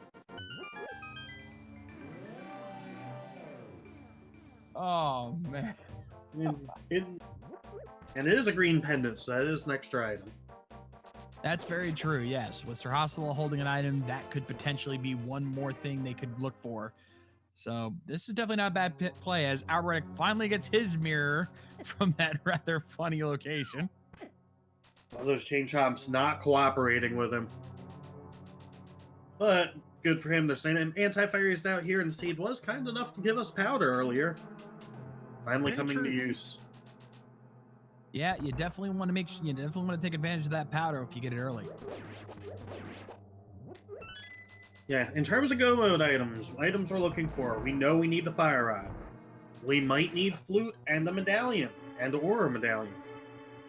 And we also might need some big keys. Specifically, we might need the Eastern Palace big key, and we know we need the Tower of Hera big key. Pretty much.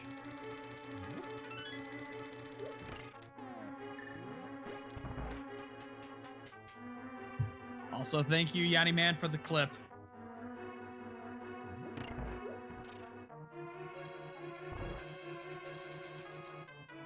I will be sure to post that in the tournament Discord later, because those clips need to be seen.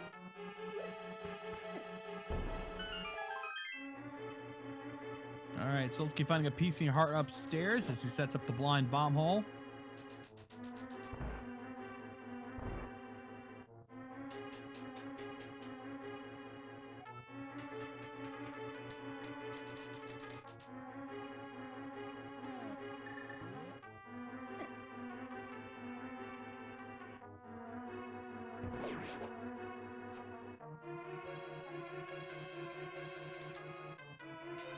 All right, let's head downstairs and see what we find. We've got the maiden's chest and we've got the big chest to check. What will we find?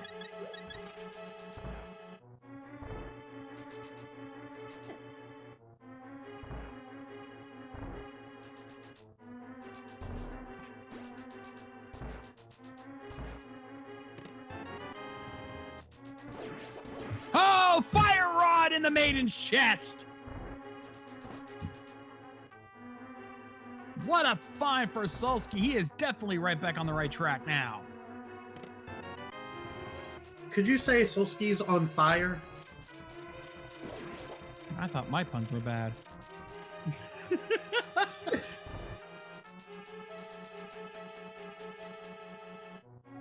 Hashtag sorry, not sorry.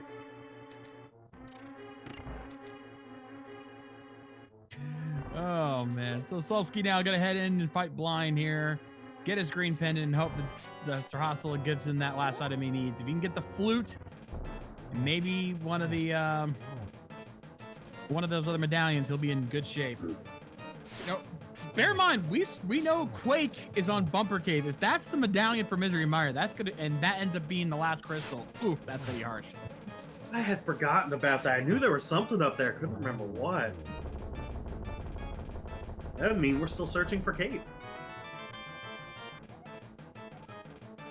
Solski gets a small key to Skull Woods and his green pendant. And he is done with Thieves Town.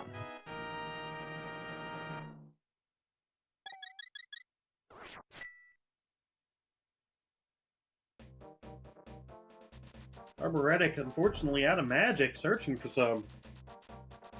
Ugh, that's never fun. I've been in this exact situation myself. I don't know that he has a blue potion. I don't think he does. I think he's already spent them all. I know he bought some earlier, but I think he spent them all already. And he is saving and quitting, missing out on Laser Bridge.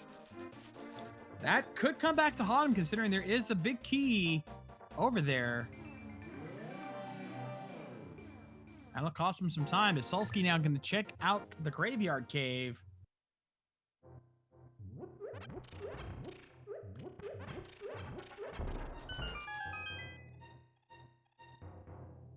And just a big 20 up there, unfortunately.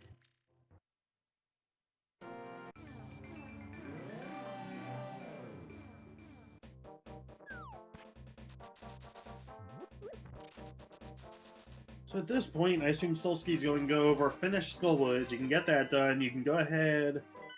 We cannot complete Turtle Rock, unfortunately, until we find the last Turtle Rock small key. That's true. Because we did go ahead and open up that vanilla big key chest. That's true. Oh, good thought here, though.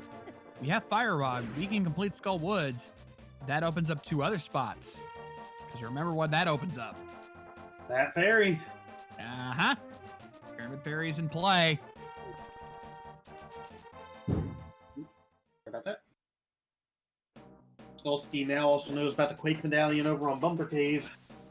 Still don't know if that's needed. No. That's the big mystery, because we still got 2 dungeons unaccounted for, and we still have the red pendant out there. So it's either in ironically, it's either in Eastern Palace or Palace of Darkness. Those are the only 2 dungeons we have not confirmed.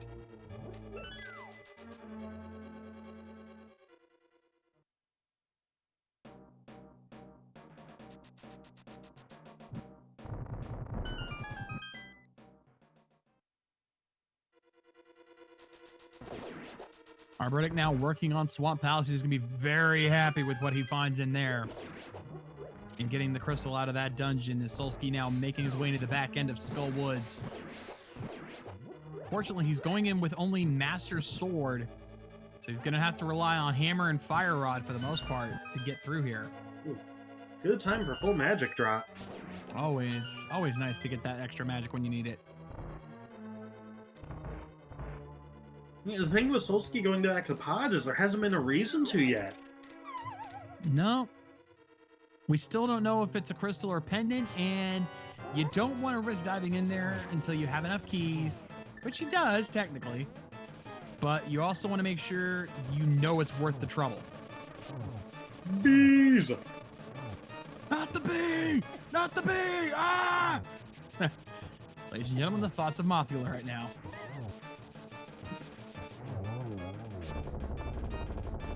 Otherwise, pretty nice fight. And he drops. Is that big key to Eastern? Well, well, well.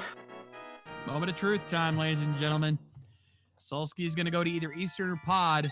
I would say complete Eastern first, since it's easier, and if it ends up having the crystal, that pays off. I can see it going either way, but I would personally do Eastern as well. Go there in the Dark World so you can just mirror. Now, in case it ends up being the pendant, then you can go to the pod and do that. Yep. And actually, we now can confirm that Misery Mire was indeed a crystal, so we do need the flute. I was almost expecting it to happen again. I think you were hoping. Come on, wouldn't that have been hilarious to see that happen twice in one race? At this point, it wouldn't surprise me. These seeds are sentient. It seems like sometimes. This game is better with Connect, ladies and gentlemen. And indeed, Solski heading over. See what he decides to do first. And also, we can turn in that green pendant along with this. Bro, actually, I think we found the map to Eastern. We've confirmed Eastern Palace is the pendant, so Pod is the last crystal. Oh. So let's see. Sarasla has. There's the flute!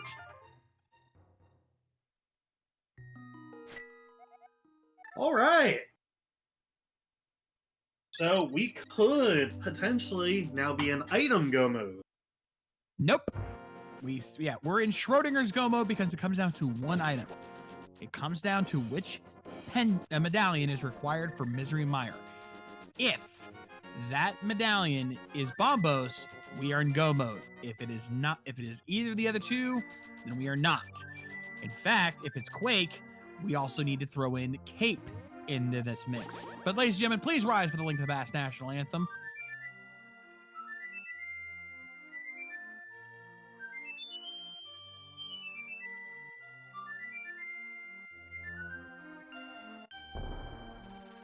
And ladies and gentlemen, the goose is loose!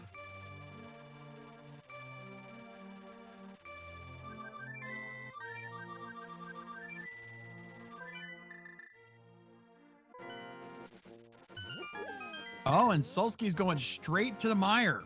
He's going to check that out and check out the Mire Shack and Checkerboard Cave. At this point, you have to. You need to know, what am I searching for? Indeed, let's see. Of course. That was Bombos. It was. So, ladies and gentlemen, if you would check your watches, do you know what time it is? Ladies and gentlemen, it's Como time. Wow, and there's the Hera Big Key. Just to confirm what I was just saying, if it wasn't already, it is now. Not yet. We still need a Turtle Rock small key for Solski. Ah, fair point. But still, item-wise, we're definitely in go mode. This is when that decision to check that one chest in Turtle Rock can come back and haunt you. But at the same time, I don't think it's going to matter too much by the end of this. It does mean some extra searching.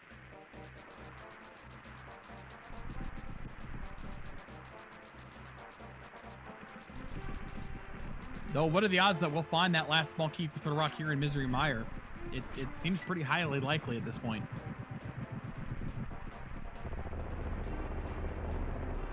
We shall see. On the one hand, does Solski remember that he needs a small key? We assume so, but you never know.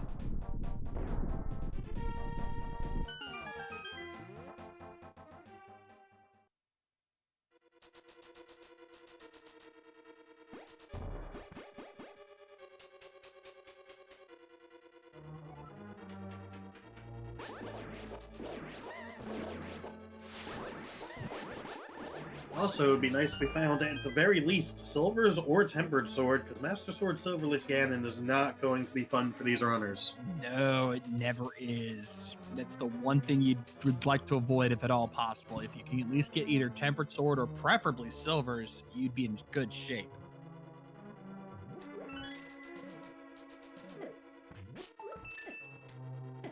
Let's see what we find here in Misery Mire. Small key. There's a small key to Ganon's Tower. Not quite what we need at this point. And yeah, I think Hitsuyan makes a good point. Because he checked Checkerboard Cave, we can assume that Solski knows he's still looking for that last key. He knows he's still missing that one key. Fair point.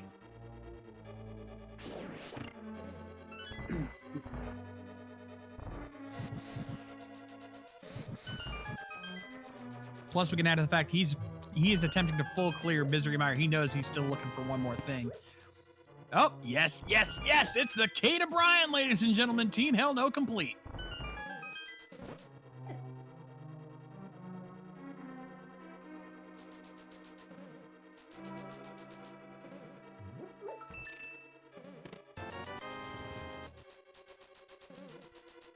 Another 50 rupees there. At this point, kind of useless, considering he's already got 1,600 rupees at this point. I'll tell you what, in these seeds, it seems like either you get no rupees or you get them all. Right? This has definitely not been a very poor seed for these runners.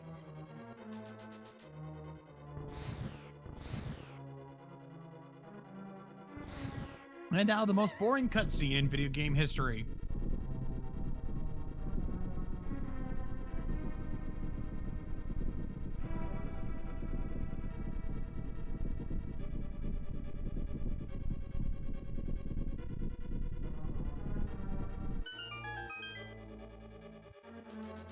All right, time to check that vanilla big key chest. Let's see what we have, what we are still looking for. And there's our silvers! That is useful. Indeed. An arboretic finding another small key over in Cave 45, or the Mirror Cave as I like to call it. And there's our last Turtle Rock key. Oh. Now, if you're Solski, when do you route that in? That's a very good question. Who knows? You could still go complete Hera right now and actually have access to 3 item locations there. Still have Pyramid Fairy. I assume if you ever go to do Pyramid Fairy, route that in with that. Mm-hmm. We'll see if it happens. And Solski finds there's another pod key. That's certainly not bad. Nice little safety there. Let's see what else he finds. Just 10 arrow upgrade.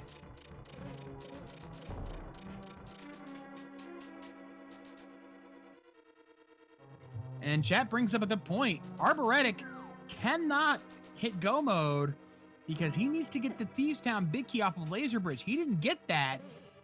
And that's where the fire rod is, over in the Maiden's chest.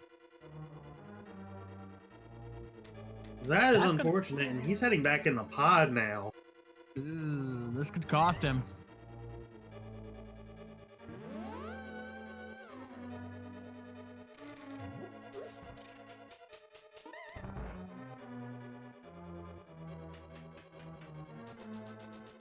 hate to say it, him running out of magic and being forced to dip out of Turtle Rock is going to cost him. Hey, we finally... Wow, this entire race, we have not seen either of the boomerangs. We finally find the bloomerang hiding out in Misery Mire. Holy cow, 100 minutes in. That is rare. That is a very rare thing to come across, is not seeing either boomerang until this late in.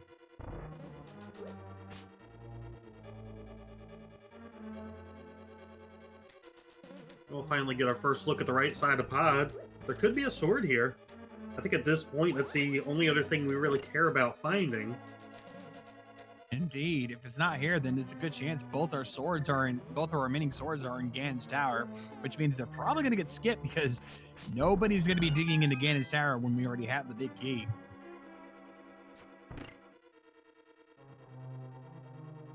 Oh, my bad. I forgot about that.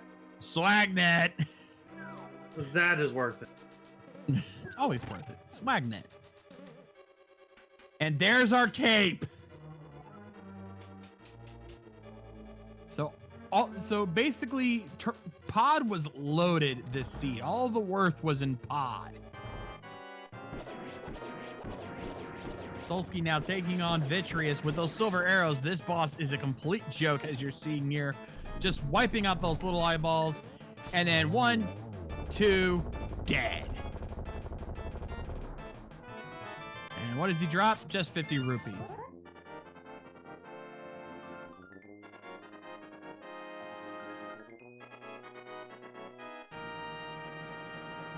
Imagine from here, Solski would probably go to Pod. We'll clear everything else in there. I can't imagine going to the mirror spot to get that key. No, he's gonna go to Pod, and then if he doesn't find that key, he's probably gonna also do Tower of Hera first to make sure he has it. Let's see what he does. Oh, wait a minute. He's going down. He's going to the Dark World from over here. He might be checking Pyramid Fairy, but on the way, he may head over to K45 and could end up being in full go mode here very soon if he's smart.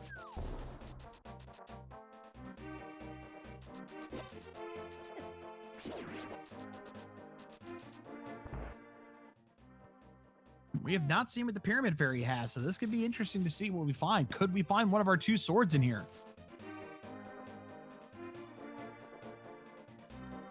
Or better yet, could we find both? That'd be unique.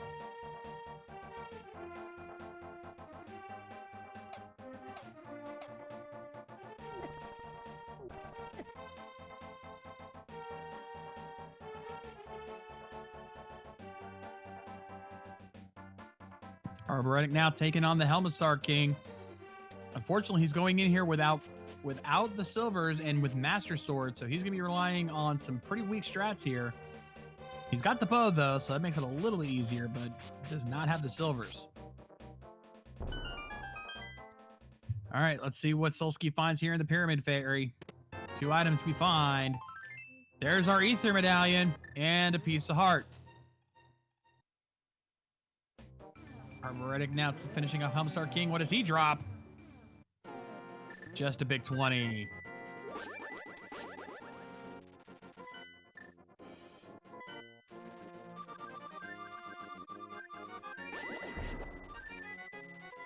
I think Arboretic is running out of options other than going back to Turtle Rock.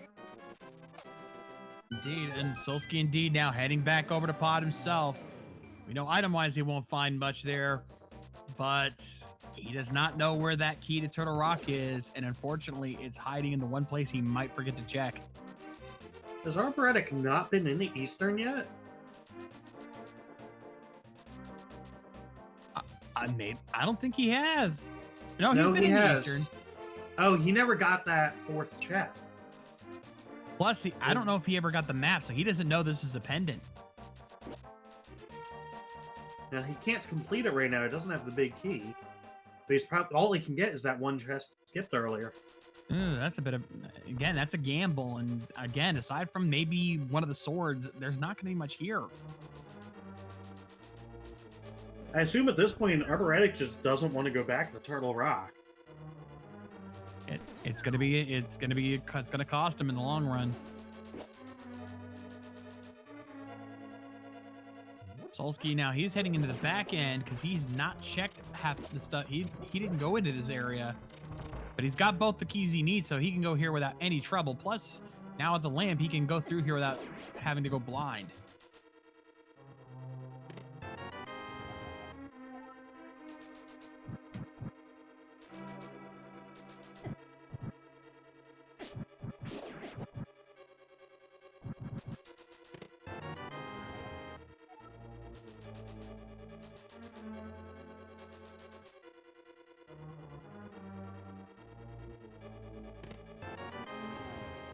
And oh, tempered sword in the big chest and pod.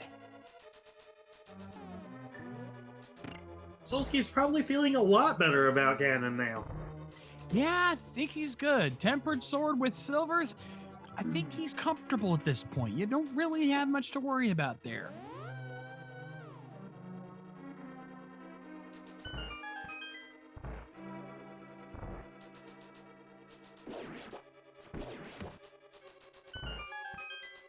Arboretic still not going back up the Death Mountain.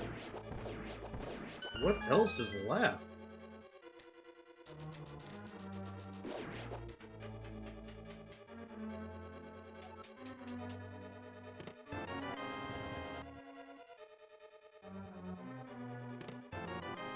You gotta feel bad for Arboretic. He does not know where he needs to go, and we do, and that always makes it that much harder.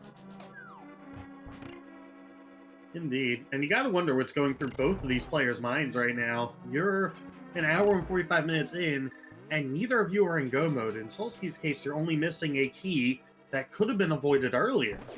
In Arboretic's case, you're still missing, well, quite a bit. Yeah, that's very true. I mean, you never know how close your opponent is or how far off they are. So something like that can really throw you off, and it can cause you to panic. And trust me, I've seen what happens to a lot of runners when they get panicky. They start making a lot of bad calls.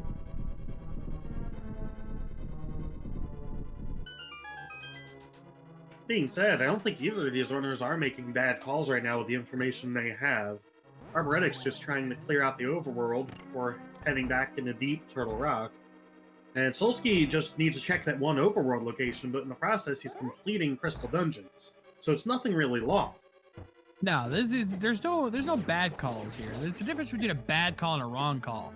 Arboretic, unfortunately, is making the wrong calls, but he's not making bad ones per se. That's the trick. So it's just unfortunate that the one call he needs to make is the one that he's probably going to think of as last.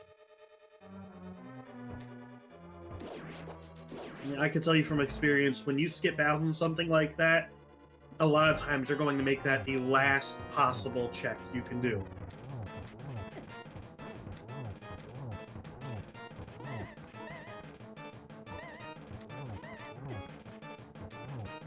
And again, Arboretic is stocking up on potions. I think part of him maybe have realized that's where he needs to go. He's prepping up. I don't think he has much choice at this point. And Solski with those silver arrows makes very quick work of Halmasar King. One shot right between the eyes. And Arboretic is going to head back up into Turtle Rock. We know this is the required play.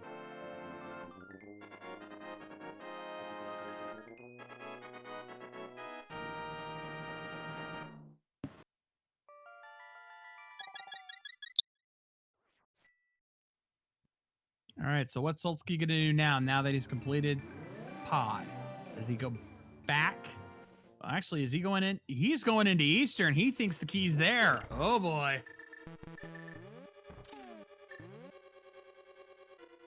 Now, if you're Solski, okay, now we know that he's not just going to complete Crystal Dungeons and hoping.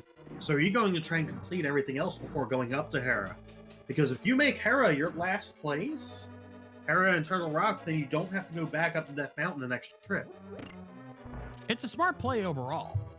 I mean, I would say, if anything, do Hera first, since you know there's still chests there to count. And make Turtle Rock your very last play. Because once you complete that, you can still just dash over and get to Ganon's Tower once you're done. And you know the only item that's left is the one item you need anyway. So you know once you get to Turtle Rock, you've got the key by that point.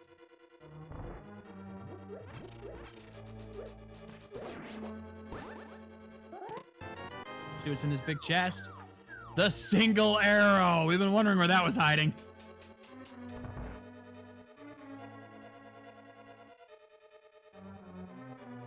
I think if I ever had a chance to talk to the game developers, the one question I would ask is, why did you include one single arrow?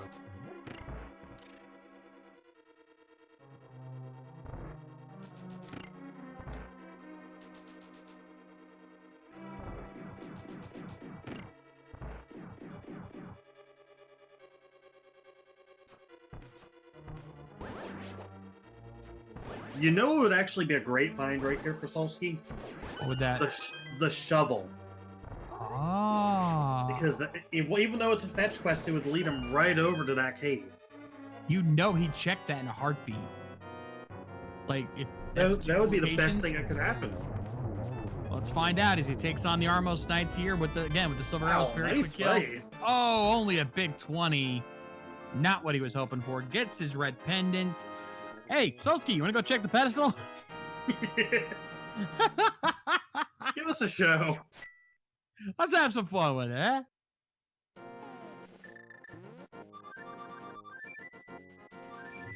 All right, so Eastern Palace was a bust for him. Where does he go next? Oh, he's going up the Tower of Hera. He's going to Hera. Now, he also has Spike Cave, so we'll probably do that after Hera. Don't doubt it.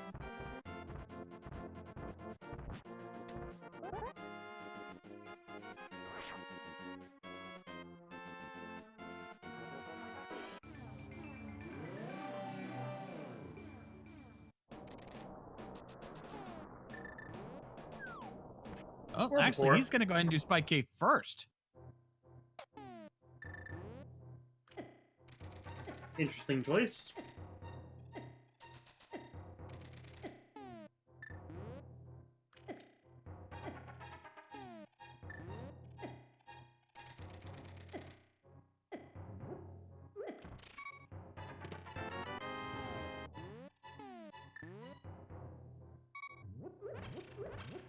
He's going to reverse it.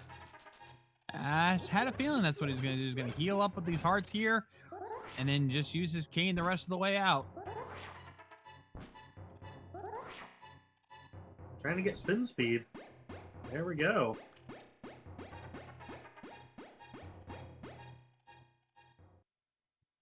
And he just zips right on out. That is actually pretty funny to watch. It's always interesting to see things happen the way they weren't intended and just the hilarity that comes from glitches like that. And I mean, something like that, how often do you see anyone even go through Spike Cave and Randomizer backwards? And there is the big key to Thieves' Town. That is what Arboretic was looking for, because we know back there is the fire rod. Yep, and he's probably kicking himself for it, too.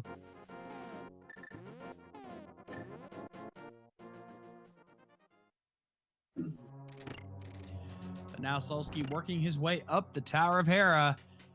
We'll see what he finds along the way. The only thing he could really hope to find at this point is the shovel to help lead him towards that key, and the butter sword, which he really doesn't need, but you wouldn't turn it down if you got it. Yeah. Half magic might also be useful, but probably not as useful this late. No, not at this point.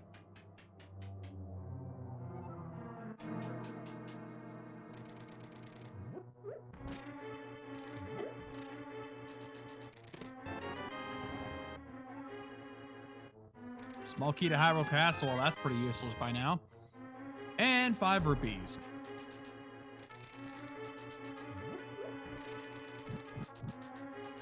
So now it's all down to Trolldorm.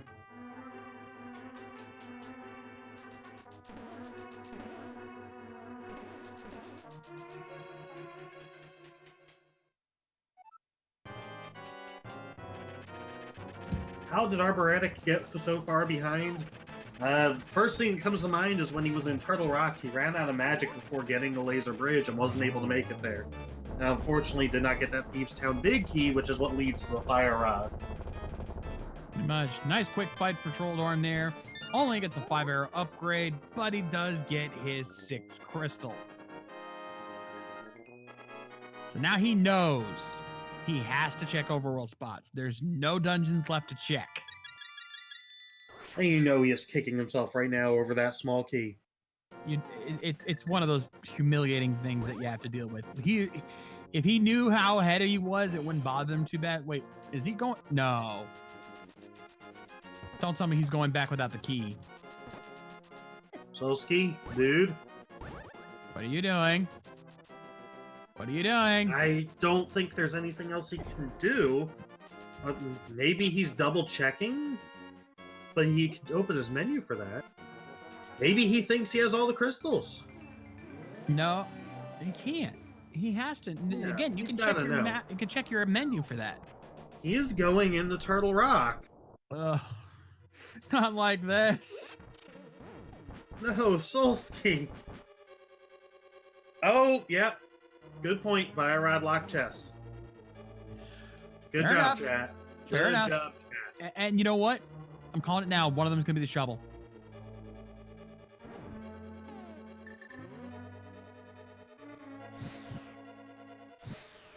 See, this is why we have the chat, to call us out on stupid stuff like that. Yep. Even the best commentators can't remember everything, so it's always nice to have people who can help us. So, what do we If the find? best commentators can't remember everything, what are we supposed to do? Map to Ice Palace and a piece of heart. And yeah, he's like, oh, that didn't quite work out. Now what do I do? Was vanilla big key chest required? No, it was not. Now he's got to remember, where have I not gone?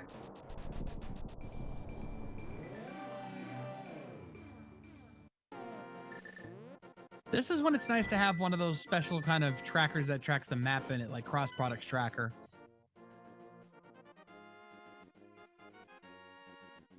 I think he may have forgotten.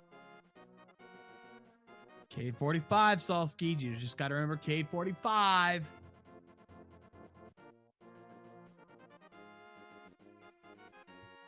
In Hyrule, the answer to the answer to the life universe and anything and everything, it's not 42, it's 45. Well, this is giving Arboretic some time to get caught back up, but he still has a ways to go.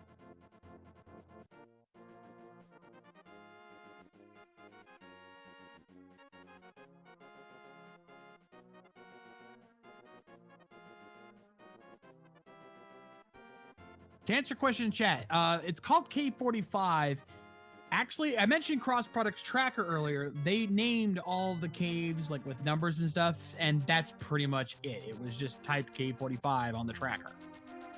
Same reason. So, it's a very simple reason. Perhaps Solski hasn't checked Lumberjack yet? Yeah, looks like that's where he's gonna check. It's not gonna pay off for him. I think part of him is gonna be happy to find that it's not there, because that means he would have to do Aghanim.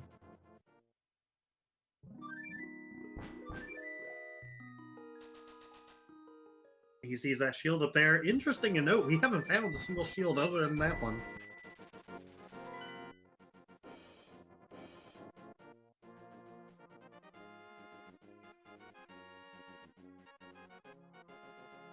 Meanwhile, Arboretic taking down Blind does now have the Fire Rod.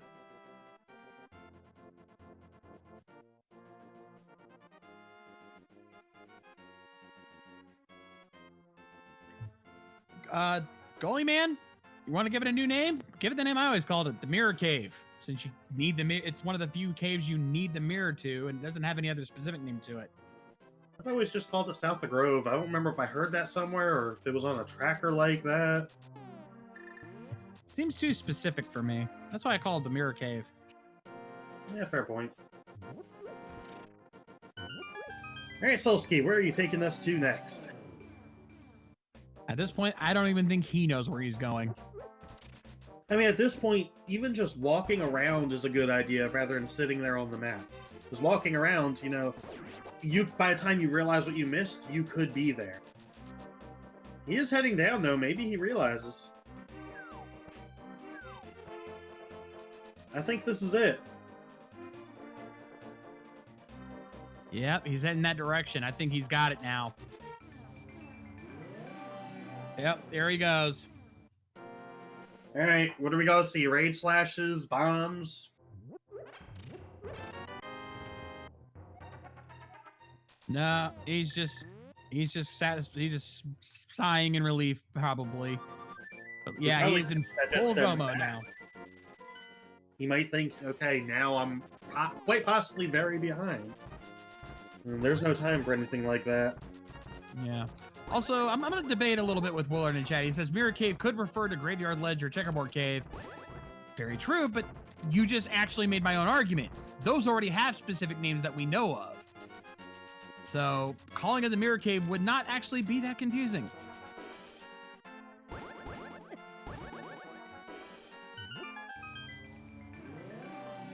So thank you for making my point for me. So 2 hours in, we finally have a go mode.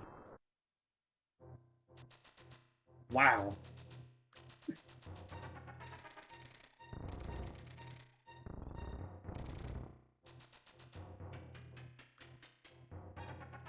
That may be the first question we need to ask Solski when he joins Cat is what would he like to call that that cave? Something tells me it won't end pretty. Okay, what name that you can say on stream would you like to call it? Fair point. Fair point.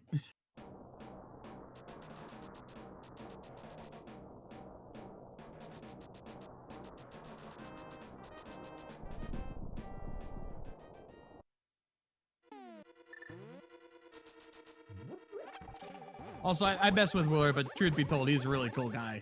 You know, I mean, come on. The guy got to call a rando at AGDQ. How do you go wrong with that?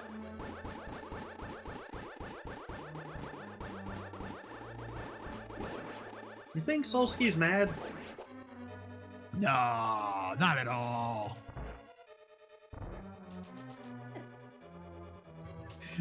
There you go, Blackjack. I don't want to talk about it cave. To be fair, this is not the first time I've seen that cave be such a trolly place. There was an open mode race I called a long time ago where they had gone the entire race with only Fighter Sword, even finishing up Ganon's Tower with just Fighter Sword, and it was that cave that had their Master Sword. Oh. You know, that cave, it's easy to route in if you get the mirror early, but it's easy to miss if you do Blacksmith and Purple Chest without the mirror. Yeah, so, and actually I think they had to find mirror in Ganon's Tower to even get to that cave, which is why they hadn't checked it up until that point. That's how trolly it was. Oh, wow. Yeah.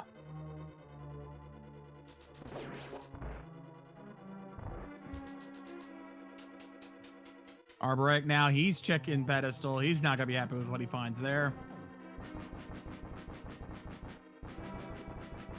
Especially at this point, you just got the Eastern big key. You can go complete another pendant.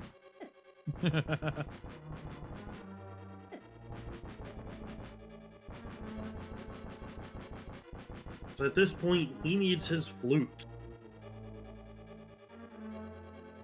Which is guarded by Sir Hasla. He could go get it. He just doesn't realize it.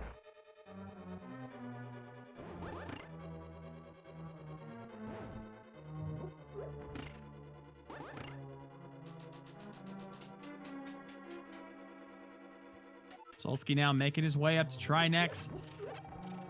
With that Tempered Sword, shouldn't be too difficult to fight for him, to be honest.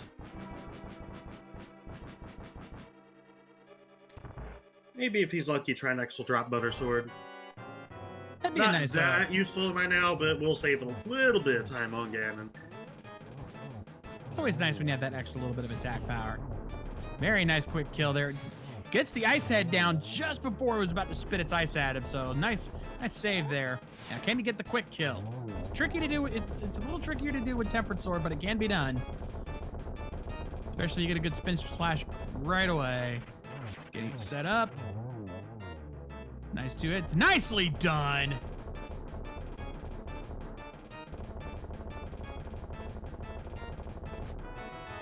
And what does he drop? Mushroom! Let's go turn it in. Yeah, let's go do that. Let's just for its and giggles. Let's check it out.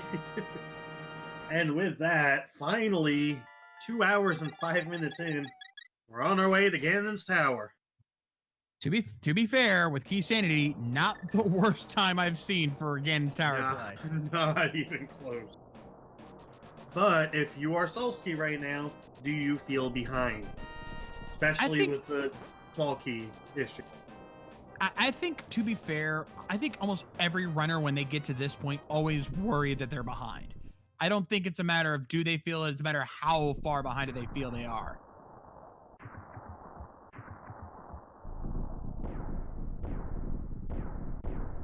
Because I know every runner I've ever interviewed always felt like when they got to Ganon's Tower, they felt like they were behind because of some error that they felt they made or some routing decision that they felt backfired on them. There's just some reason they feel behind. So I can't imagine Solski checking any chest on the way at this point. You've got plenty of arrows, you've got plenty of health, you've got tempered sword, you've got silvers.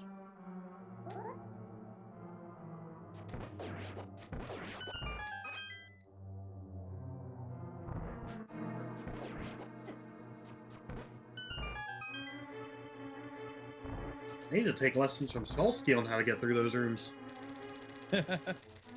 Again, this is why I don't speedrun. I could not master these kind of strats and this kind of execution like these guys do.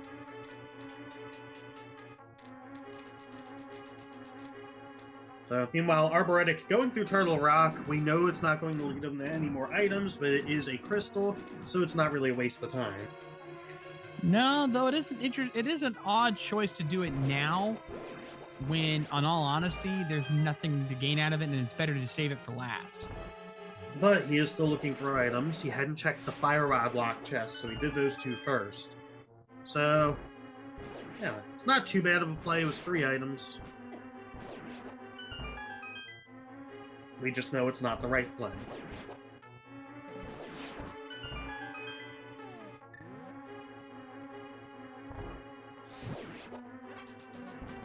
He's definitely got some amazing execution here on this gauntlet.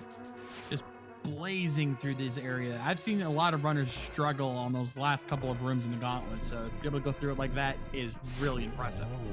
That ice is no joke. No, it is not.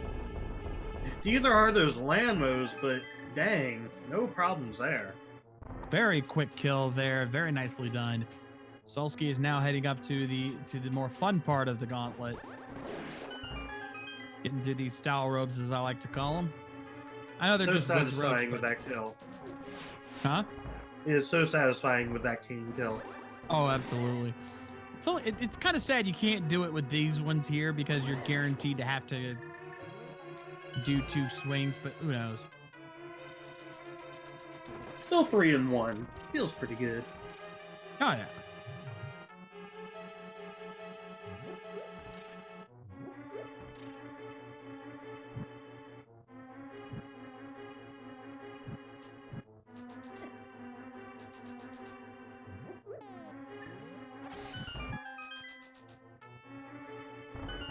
And of course, these torch rooms always just a joy to go through, especially this one with the potential glitch that can happen if you're not careful. But he's getting through without too much trouble here. He's already got the keys he needs. He doesn't even have to worry about these Helmisars. Just goes right on through.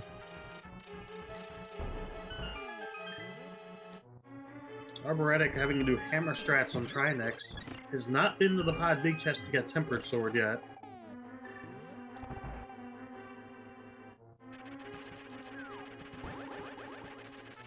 No, and since he's already completed pod, I would be highly shocked if he actually went back for it.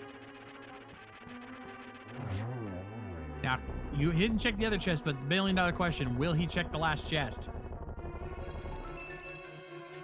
At this point, I don't think you can. Nope, he's skipping it. So that means, yeah, so as Blackjack in chat points out, he is doing his 0 chest GT. God, no mode, did you ever think you'd ever hear that? 0 chest. It is so nice. It's also weird, like you enter GT and you just go straight. It doesn't feel right. Yeah, you feel like you forgot something when you that? do that. Was that a triple or just a double? It was nice. It's hard as hell. We'll know here soon. Wow, It was a triple, two double triples. triple. Solski with a very nice fight on Aghanim too, and now it's time for the big pig. He is ready for this to be over. That's game right there. You can't top that.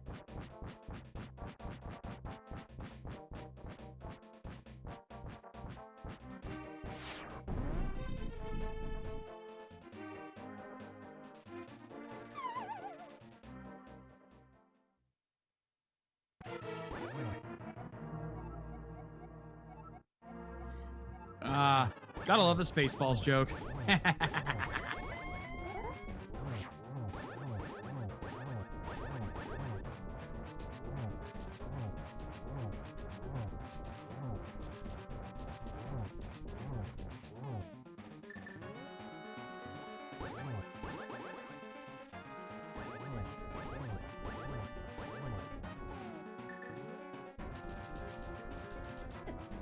All right. The arboretic now checking out pyramid theory while Solski taking on the pig. Having a little bit of trouble, but he's on to phase 3 now.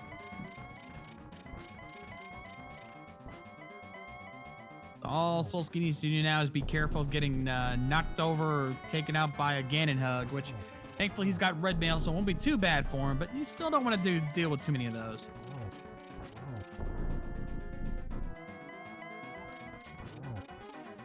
Did we find the arrows of Misery Mire? Yes, Ganon, we did.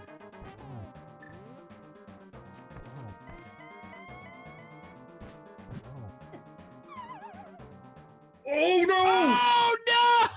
Oh no! Oh!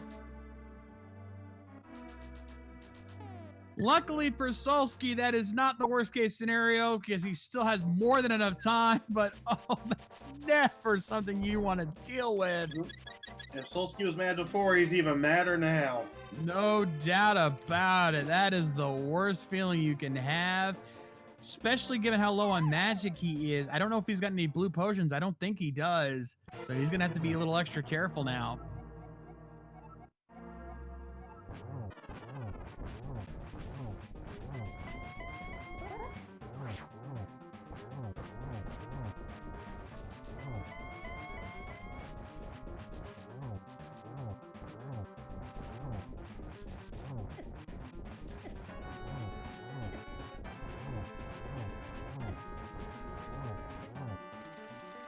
He's taking a lot of hits too. He's bum rushing it at this point. He wants to beat this as quickly as possible. He's got to feel like the stop done's coming any moment now. Yeah. Though we can now confirm the mushroom was turned in for the red meringue. That's where our other boomerang was.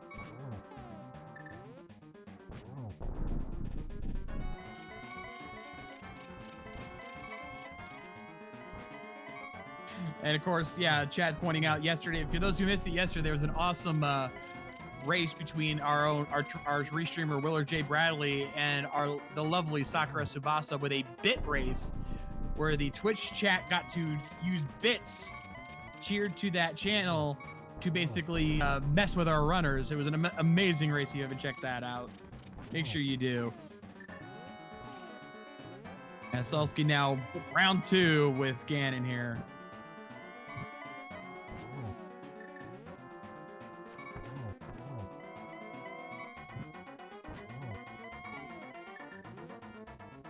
Solski being very careful here. He couldn't quite get the torch glitch, but just missed the hit there. Gonna get that. And there we go. We've got bacon, ladies and gentlemen. Nicely done by Solski. Finishing off the pig. As soon as he enters the room there, we'll get his official time. He enters in and finishes with official SRL time of 2 hours, 14 minutes, and 34 seconds. Get your GGs in chat, folks. GG Solski advancing in the tournament. Unfortunately, it does mean Arboretic will drop down to 1 and 2, and while not out of the tournament, will not be able to progress to the top 8 bracket stage.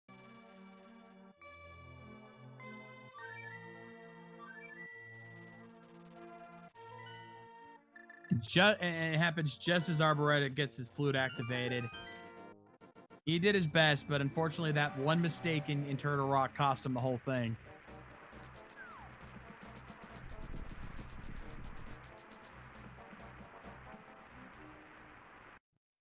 All right, Solski will be joining us here shortly. He's going to get himself a chance to decompress after that one.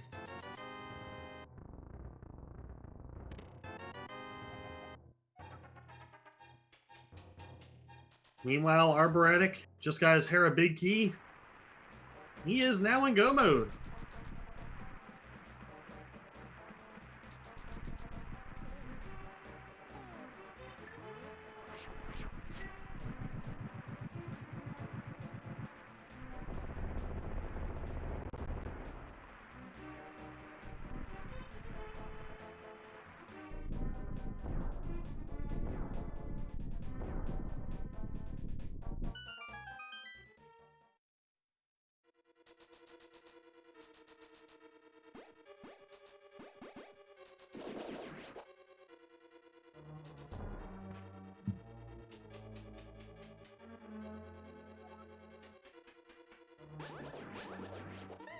All right, I'm right now working on Misery Mire here. Probably, I don't know if he's seen the dot done in chat, but if he has, he's probably not happy about it. Oh, he has. But he's getting close to the end. As I said, he's in go mode. He can just rush through Mire, rush through Tower of Hera. At this point, finish it for Pride.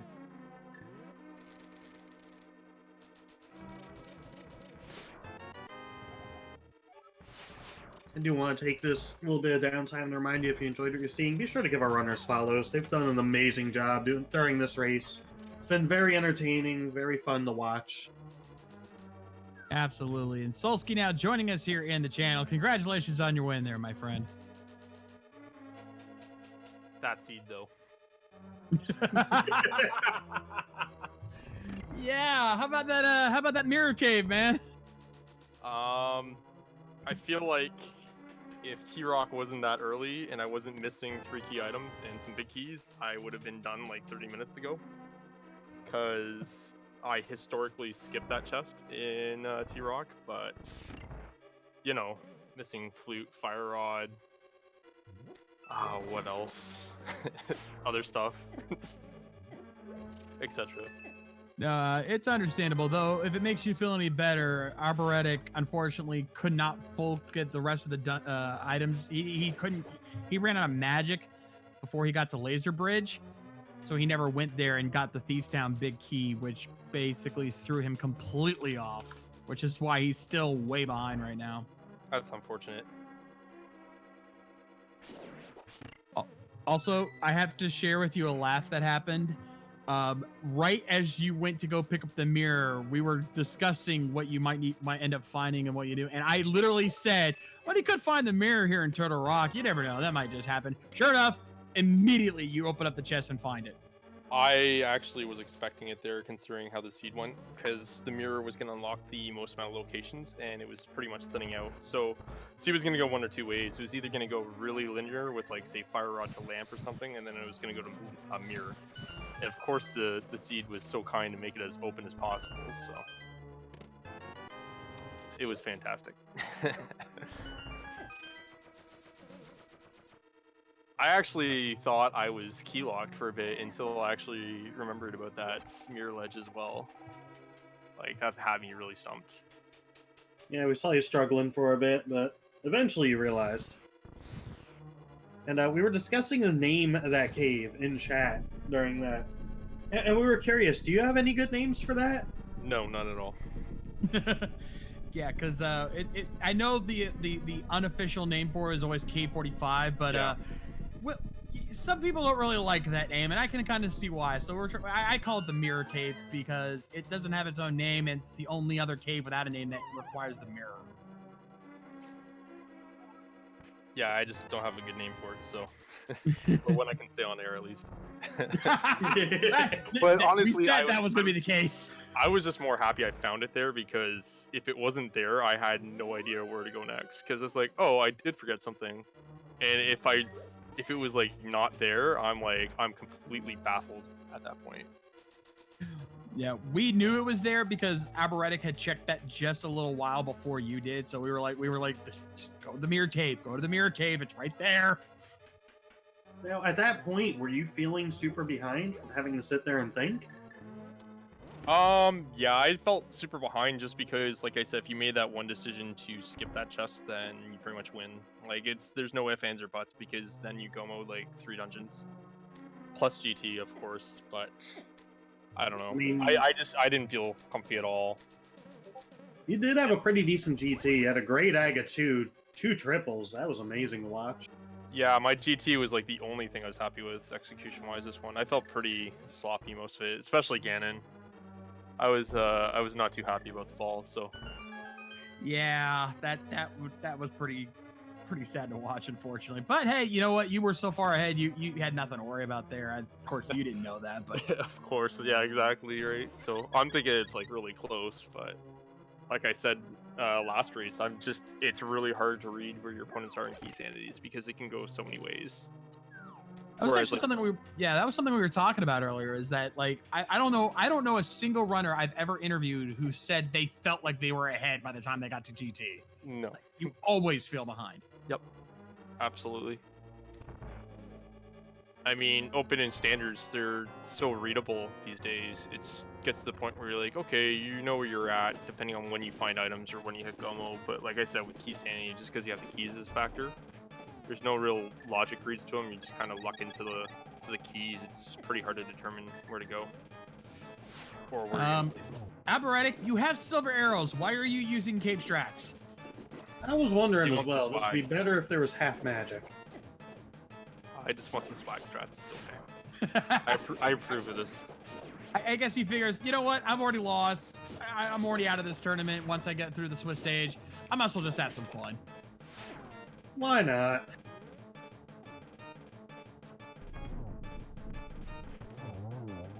Yes, now he's using the silvers to finish off the eyeball.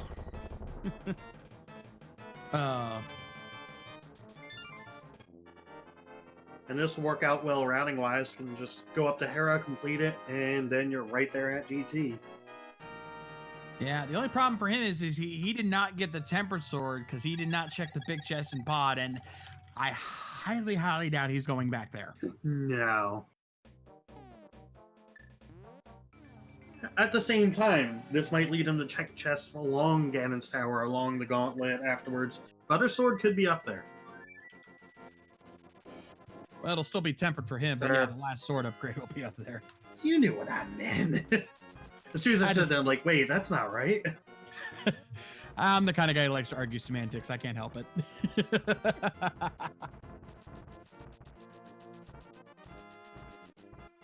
Though, Solski, I gotta believe you were at least a little relieved to find out you only needed the one medallion, since with how long it took to find Cape and Quake medallion being stuck on Bumper Cave. I kind of expected it to be Bombos, just because, like I said, it felt like the sea was really locking in because we had so little left we can do. I was pretty happy because it could have meant a quicker Gomo, but of course that wasn't the case, unfortunately. But yeah, it was funny how all 3 medallions were technically obtainable before GT.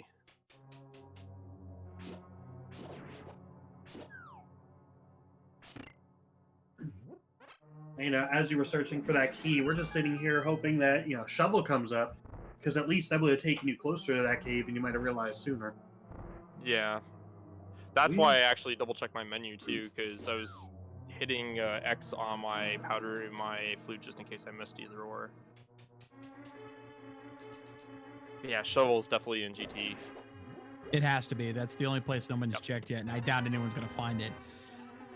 While we're waiting on Arboretic to finish up here, why don't we give you a rundown of what's going on right now in terms of other races happening tonight and well, maybe not so much tomorrow because there's a ton. But right now we do have a quad race that's probably still going on right now with Reg and Kyung 92, as well as Synac versus T-Stu14 over on Speed Gaming 3. Definitely don't want to miss out on that. We also have Gland versus Bwain happening over on ALTTP Randomizer 1. which just started up, so you guys definitely don't want to miss out there. We also have another quad race that just started about half an hour ago. It's Chex Human versus New York Rambler, and Zelnus versus Just Defend. Both that quad race happening over on ALTTP Randomizer 3.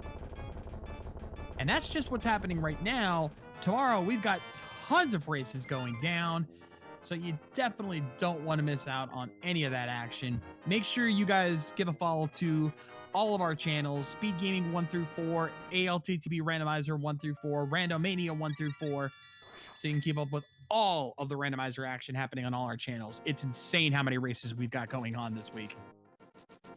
It really is crazy. There's what, over 100 races per week right now, and we still have 2 more weeks after this. And that's not even, and that's before we get to the bracket stages.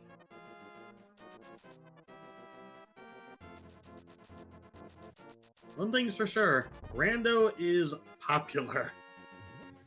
Well, I mean, it's easy. The way I see it with these randomizer races, especially for Link to the Past randomizer, is it's easy enough to understand so that newcomers can follow along very quickly. It's how I got into it, because it was so easy for me to get into it, and just chaotic enough to be entertaining. You know, I've seen other types of randomizers. I help out with I do commentaries for other tournaments as well, and a lot of those tournaments, the random is just so chaotic that sometimes it's harder for people to get involved. Super Metroid and Legend of Zelda 1 being a couple good examples. But here, the strategies are easy enough that everyone can understand them. But yet, there's so much chaos that happens trying to find all these items and seeing these runners try to adapt to every situation that it really makes it that much fun to watch.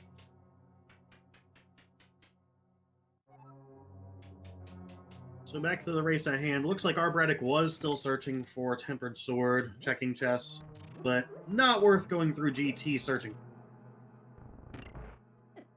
Yeah, there's a limit to how much you're willing to do in order to find something if you don't really need it.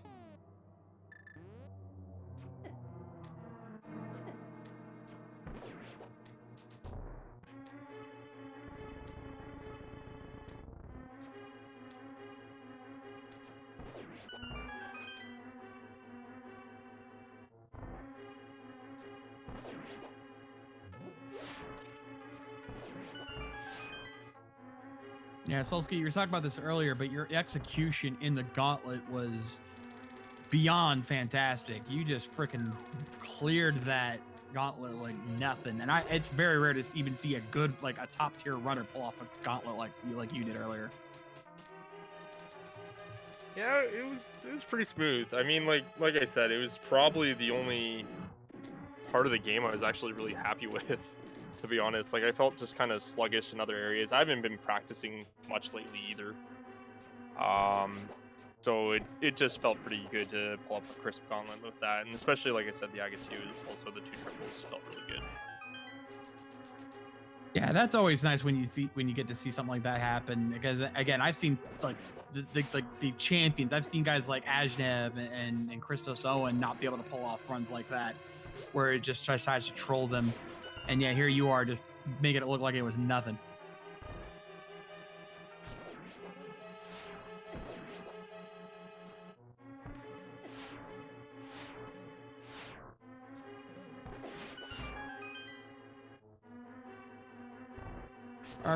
And as an example, Arboretic, while he's not doing terrible, he is struggling a tiny bit with some of these rooms, but he gets through this ice room here without too much trouble.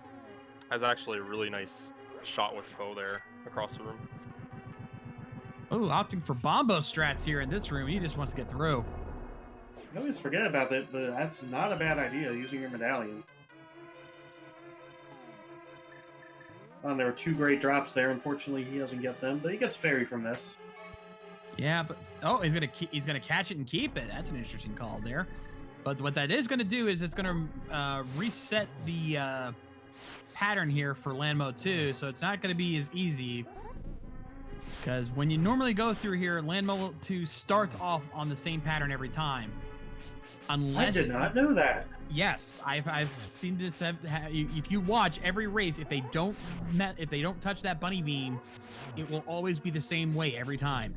But if you powder that bunny beam, it resets its pattern and it just does a random thing when it comes out. Huh. I wonder why that is, but my mind is now blown. I had no idea. I may only be a commentator, but I watch enough of these that I've learned a few things. And I've worked with plenty of commentators who have explained this stuff to me. That's how you learn these strats, folks. This is why I say those who can't race commentate, because yeah, even by commentating, I learned things that even some top tier runners may not always know.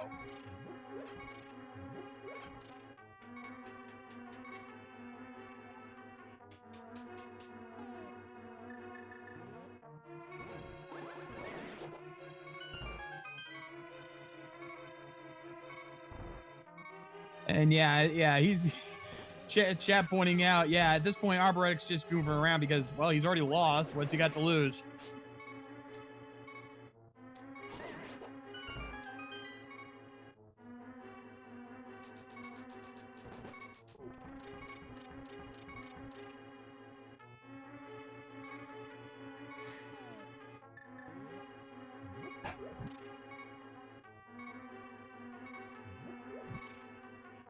And I think, getting back to what we were talking about earlier, another reason why I think a lot of people like the randomizer, Link to the Past randomizer more specifically, is it really does feel like anyone has a fair chance of winning. I mean, yes, the two big tournaments have both been won by Ajneb, but truth be told, I've seen many of races where an underdog has come out of nowhere just because of certain routing calls or certain, RNG.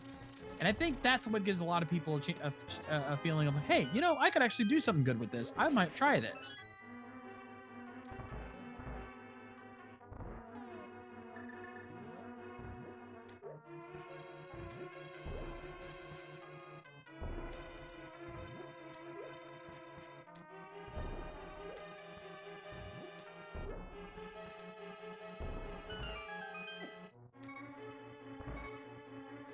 And I would recommend that if you're new to this randomizer, definitely check out the randomizer Discord, because it is a very welcoming community. Like, I've been doing this for several months now, but when I first came in here, nobody ever even heard of me, and they welcomed me with open arms, and I've been very much enjoying hanging out with this community. So they will welcome you in very easily. Don't hesitate to get involved. You will love hanging out with these guys and learning the tricks that they can teach you. Ooh. I saved my arboretic. Clutch. Twice there. 2 saves. Third time's the charm. Uldor was having his final say in that one. He was not going to end this particular race without at least getting somebody. This is why we call him Trolldorm, folks. Yeah, his pattern was really awkward in this race.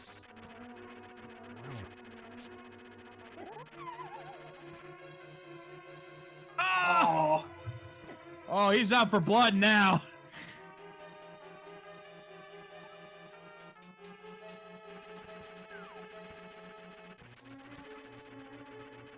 Yeah, and Math Girl pointing in the chat pointing out exactly what I was referring to. Cransoon, who is a relative newcomer in the fall tournament, made it all the way to the finals. Come on, Uldor, give us a break. Give the man a break. He's already lost the race. Cut him some slack, for crying out loud. But yeah, Cransoon, one of our runners in the finals this last fall, was a relative newcomer. And just because of some simple, some good gambles and some good routing decisions, ended up making it all the way to the finals. And if a guy like him can do that, who's to say you can't? In these tournaments, it's anybody's race. I think Shade said it best at the beginning of this on how these works about your gambles. Would you like to remind them? Oh, yes. Like I said, I said this about halfway through the race, but yeah, basically it all comes down to is what routes do you take, what gambles do you make, and which ones pay off. And I've seen so many races turn out that way where some newbie who just who had no experience, had never done this before, was able to get pretty far in just because of those simple things.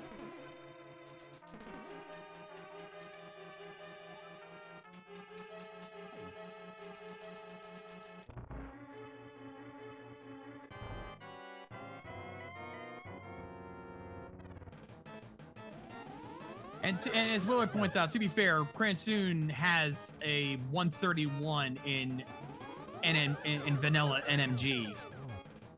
So it's not like he was going in blind, but still, you know. It sounds better when we don't say that, Willard. Hush. We're trying to promote you guys. Come on. And even Also, then, you still have nice Ika 2 from Arboretic there.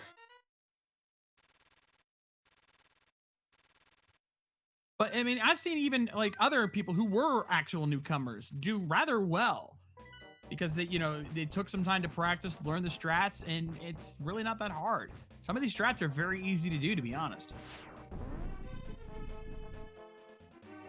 And I do think that's part of its appeal.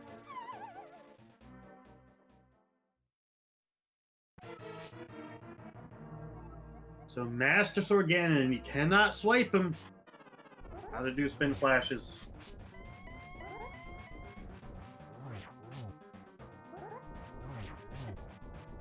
Ooh, but Ganon's in a nice position for that. Got a couple of double hits.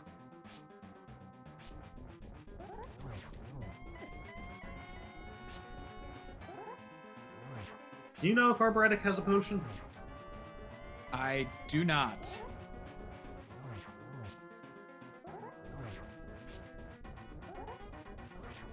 I like what he's doing, making sure to get those 2 hits in each time. It's not an easy thing to do. Spin slashes on Ganon, especially with those fire bats floating around, can be pretty tricky. This phase in particular, you just want to really be careful. Yep, gotta go for it. He better have a potion now. He does. Okay. He has blue.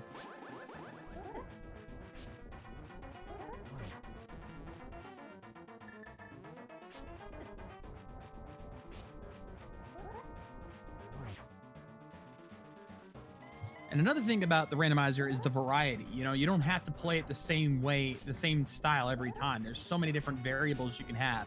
You know, we've got the open mode, we've got Keysanity, you've got standard mode where you start at the very beginning where you have to do the escape. You've got Triforce Hunt, you've got, you know, just go pedestal run where you only have to go to the pedestal to finish it. There's so many different ways to play. And it just gives that, it just adds that much more variety, which adds so much replayability to something like this, where a lot of other randomizers, it's just like a couple of small variables you can change. Entrance rando, Randomizer, so many ways to play. On to phase 3. I'd say this one's a bit tricky with Master Sword. Yeah. But really, they all are, to be fair. And he just has to hope it doesn't get knocked off the ledge, right, Solski? No comment. I'm sorry, dude. I had to. It's all good. It's all good. Hey, you still won. You still did good.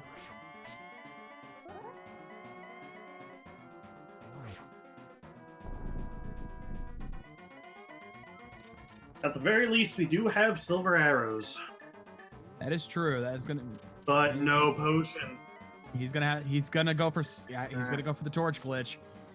Yeah, if for those who don't know, if you light that first torch before the second one goes out, you can you can set up a glitch where the second torch will never go out, which saves you a lot of magic, and in a case like this, very helpful.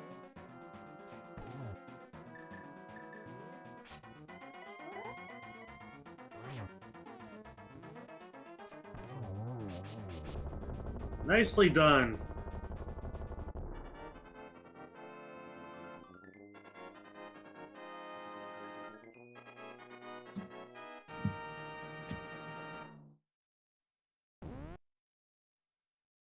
And as he enters the room here, Arboretic will finish up with an official SRL time of 2 hours, 39 minutes, and 39 seconds. Get your GGs in chat, folks, as we're going to be getting him in here for an interview shortly. What a seed. No kidding. I feel like I say that for every Keysanity race anymore, but they all just seem to be so crazy. Oh, that's why we call it Keysanity. That's kind of Might as well its just name. call it Insanity.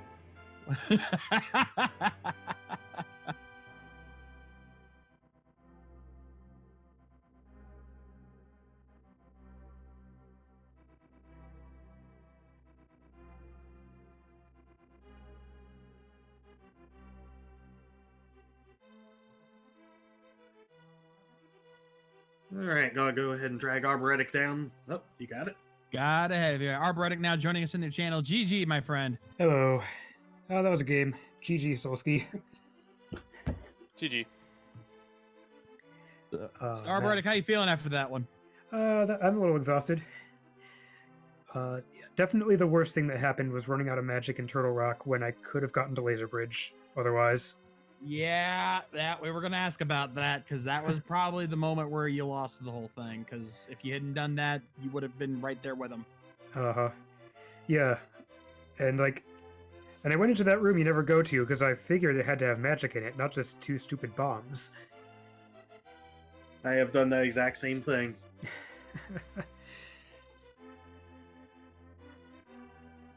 Well, yep. So that happened. I got to practice Master Sword again, and thankfully I looked around and found the silver arrows and didn't have to do Master Sword silverless. That would have been troubleful. That would have been a nightmare, to be Yep. honest. Oh, but you did good, man. And you know what? Again, I had to say this, Solski, but yeah, at least Arboretic, you didn't get knocked off the ledge. He did. Solski, did you have silver arrows or a better sword? I had both actually. I had tempered and silvers. Oh man, where were the swords? Tempered was pod big chest. I actually spent a lot of time looking for that last T-Rock key because I was missing bow, flute, and what was the other thing? Fire rod. Yep. Going into T-Rock after I got the mirror, so I decided to burn the key, and I just couldn't find that small key. Got it. I actually just completely forgot about Cave 45, and then pretty much full cleared the game. It was great. Yep. That cave was the bow, right? No, that No, was the, the T-Rock small key, the fourth Yeah, it one. was Right. that last Oh team yeah. key. Oh yeah. Which, by the way, we've decided we don't want to call it K45 anymore. Do you have any good names for it?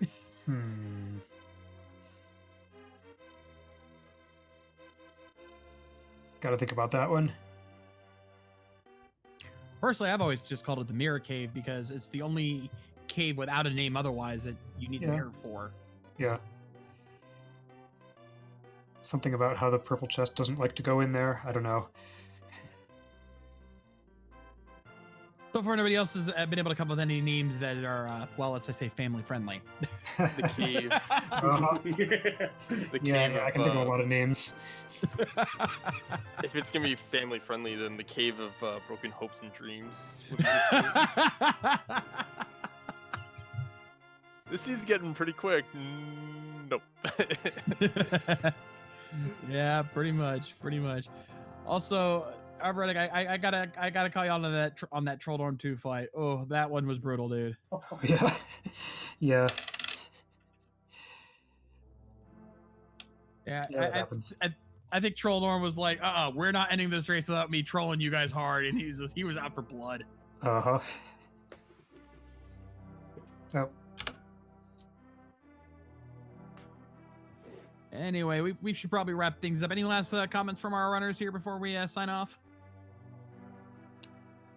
Keysanity is crazy, dude. And GG's. GG. GG's. Just thanks to the tournament organizers, the commentators, the trackers, the restreamers. This was a pretty short notice race, so I'm really happy of how quick they put together for us, and just thanks a lot, guys, for your efforts and short notice. Appreciate it. Absolutely. Thank you guys for your amazing runs here. We enjoyed doing this for you guys. Make sure you guys give both Solski and Arboretic a follow on Twitch. Show your support for these amazing runners. Of course, shout outs to our restreamer, the one and only Willard J. Bradley, our tracker, Dude, and of course, myself and my co-commentator, Final Flame. Final Flame, it was a pleasure working with you, sir. It has been lots of fun. Glad we made it. Indeed. And make sure you guys give all of our other channels a follow as well. Speed Gaming 1 through 4, ALTTP Randomizer 1 through 4, Randomania 1 through 4. Make sure you follow all those channels if you can to keep up with all of the races yet to come. Not just for Link to the Past, but all of our other tournaments going on at the same time. So much to enjoy. In the meantime, we want to thank you guys for joining us as always. I'm the Shades, and as I always like to say, rock on, guys! Thanks for watching, guys. See ya.